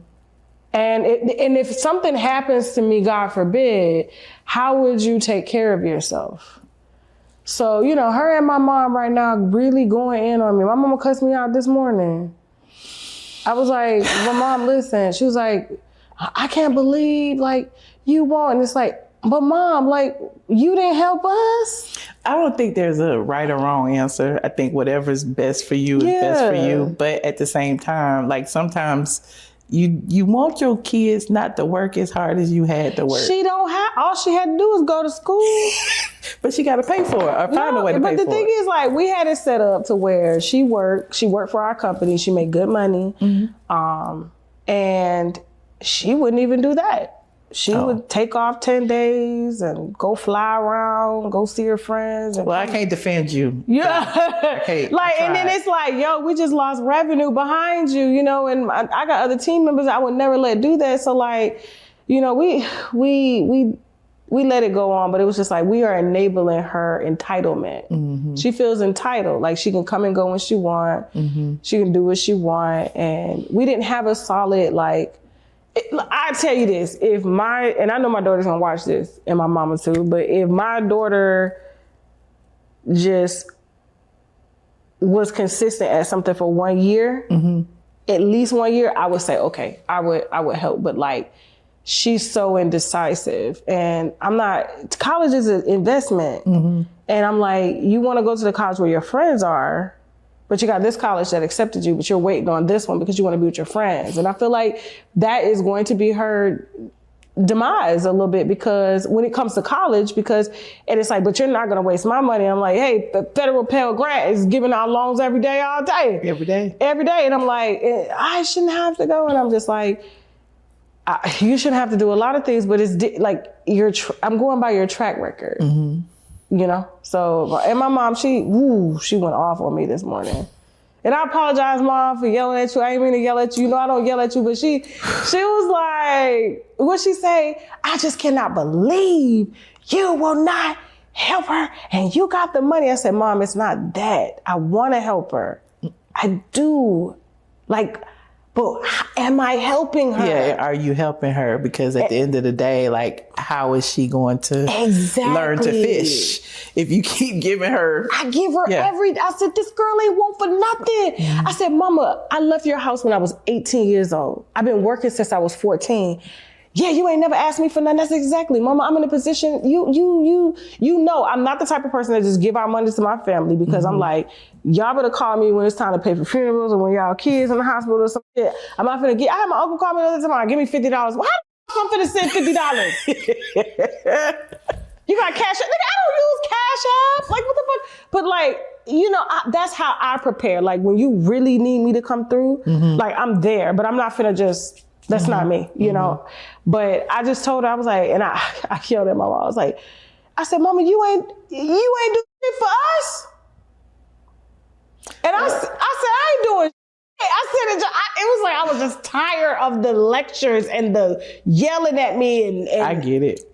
And I'm just like, Mom, like, I'm not a bad mom. And it made me cry. I was crying this morning. I was really crying. And because I felt like, I said, you know, my baby shouldn't feel like I'm abandoning her, because I've never abandoned her. Like, you know, you're not never wanted for nothing. You don't know what it's like to not have a roof over your head. But you know, you still gonna be there if she falls. You know what I mean? I'm always there. That's the point. So just let it ride. The teacher will call me, yo, she ain't show up for class. We about to drop her. And I'm fixing it. And that's the thing. I've always saved her. But this time I'm like, you really don't need saving. I just want to see the commitment and the discipline. So now she got a job now, and that check hit different at $10 an hour. But she need to work for the company again. Proud of her that she went out there and got it. And, you know, she's angry with me. She's really angry because she's like, you know, I did make a joke and I was like, yeah, it's different, ain't it? And she was just like, I know, Mom, you don't have to rub it. I understand. My mom is like my child. It's hard raising your parents. I can imagine. And, you know, I'm praying for your situation. I know you've been, Thank you. I think it's 2 years she's been battling this? About a year and a half. Because I remember you telling me you have to drive up all the time to go be with her. Every 2-3 weeks. Damn. Yeah. She gonna pull through. Yeah, I mean, you know, she's getting her treatments and her numbers are going down and all of That's that. all that matters. As long as you can. I mean, it'll never go away. That's what the doctor told me, because she was diagnosed with stage 4 colon cancer. Oh, wow. Yeah, and so, you know, because it took her so long to have a colonoscopy, then by the time she did. That's one thing I hate about U.S. doctors, and I try to educate them. If you feel like something is wrong with you, go to Mexico. Go to Turkey, because if something's wrong with you, they're going to run your test right there on everything. They're not going to let you go. And then you're going to immediately start treatment within that week. U.S., you got to see this specialist, get a referral, see this specialist, wait for your insurance to kick in. I tell people, just have you a medical fund of at least, I would say, $40,000. You can go, that $40,000 in Mexican pesos go a long way. Oh, wow. There's a city in Mexico called Mérida. Mérida is where they train all their doctors. Even Cubans send their doctors there to get trained. And it's on the Mexican dollar. It's on the Mexican peso. If you want let's just say you was on plastic surgery, you can get breast implants. Normally breast implants, $4,000-$5,000? They $2,000 for your breast implants. You see what I'm saying? Maybe even cheaper than that if you found a doctor to do it. But these are highly trained doctors. Like, you know how you got the Mayo Clinic or Johns Hopkins that have the teams of, Grady Hospital. Yeah. That's what they do there. And even in Turkey, they was advertising it on TikTok, and now with the new people, they suppressing all that type of content so you don't know. But people are leaving the U.S. and they'll run a full body scan on you. Their hospitals are so... If you see the UAE and how technologically advanced they are, that's how they are in these cities. But America makes you think like their shit is the best. They do, because they keep publicizing that people are passing away from going out of the country to get plastic surgery. That's their marketing to keep you under their healthcare. But you can go and get healed a lot quicker and catch stuff and get your treatment right there. My nephew in Paris, because there is socialist economy, so he got diagnosed with a rare childhood cancer that was on his ankle, and they were telling him at first, the mom, that they were gonna have to cut his leg off if they couldn't treat it, but they're gonna act aggressively. And they started his chemo. He got diagnosed. They started his chemo the next day. Oh wow. It's gone, eradicated. It's a rare childhood cancer. It can show up later in life, like as a senior citizen, but he beat it. And his leg is fine. He's playing soccer and everything. And but they don't make you go home and wait for it. Yeah. And I feel like that's what kills a lot of people here in the US is the waiting game, trying to get a doctor in. They're overbooked, they're understaffed, they don't have the technology, they're not gonna give you the message, and they don't know a lot. That's good to know. They don't know a lot. So I would say, listen, I don't know if you can get your mom up over there, to Turkey. I'll send you the people, man. But you can send it to me. I got you. But I try to tell people, if you get a diagnosis and they talking about, your insurance ain't gonna cover this, cover that, these people will be like, give me $30K. We'll put all treatments under it. I've been trying to get her to move to India. And India. Oh. So India, Turkey, Mexico. Okay. But if you hear the U.S. talk about them, they're terrible. But when you look at the doctors that work here, where they from? They come from there. Yeah. Thank you. Yeah. They're trained there. No, I get it. They're trained there. They know what this is going to be. We got this. Don't worry about it. Well, fortunately, she's doing well and she's stable and the cancer's not growing and the levels has gone down and she's stable. You know what I'm saying? It's not growing aggressively or anything. So, but she's still getting treatment every 2 weeks. What about stem cells? Have they tried like a stem cell therapy on her? I don't think they if she fasts, probably in about 5 days of fasting, she can start to regenerate stem cells herself. And it'll fight that cancer a lot aggressively. There are documentaries on YouTube. This is how I started really in talk, which was with the medical community. I used to interview all the doctors, the oncologists, all of them, right? And you can, because stem cell treatment is, or stem cell transfusions are so hard to get, your body, if you go into a fasting state, will go into a phase called autophagy on a water diet. And after about 3 to 5 days, your body will start to regenerate after it cleans out all the old cells, dead cells, cancer cells. It will start to regenerate stem cells itself. And therefore, it starts to heal your body. It starts to heal your body, but you cannot eat. You cannot eat. You can only drink water. And going into a state of ketosis, which means like she can't be eating anything that is Carbs. a carb. Yeah. A carb. No wine, no white. I'm telling you, they say I got some she shit. doesn't drink at all anyway. Good. But the carbs feed it because it causes metabolic syndrome, the glucose, the sugar running around, and it feeds the cancer. You starve it by fasting. There are so many documentaries on YouTube of people just reversing that shit. They even have like fasting clinics that are like really popular in California, Arizona, that can put you in a fasting state under medical doctors and help you to speed along getting that cancer down and really getting it out your body. Well, I will talk to her about it, honey. Yeah, my mom is, up there in age. I know. How and she don't like to listen to nobody. They never do. I have a sister that's 10 years older than me. My mom is 85. Oh, man. Oh, man. So, she's doing well. My grandmama lived to be 101. So at the end of the day, got this. I'm like, you got time, child. Chill out. And the fact that it's going down and she's 85, her immune system is amazing. Yeah. It's amazing. And she's always been healthy. I'm the fat one in the family, okay? You're not fat. But my mom's always been thin, beautiful, all of that. And so at the end of the day, she's always been health conscious and stuff. So she's fine. Yeah. It's just that, she has to get her treatment and that's what she's doing. Yeah, and the immune system is in the gut, is in the colon and intestines area and stuff like that. So like, and it's time for her. She doing chemo right now? Yep. If you could put her in a ketosis state or in a fasted state when she does chemo, she won't have no downtime. You know how it makes her tired? It won't make her tired. She'll whip through it like that. So I talked to her about it. She don't listen to me. Like I said, it's hard raising your parents. It really is. I was like, boy, I already told my sisters, I was like, listen, whenever mama gets to that age, just call me for the money. Okay.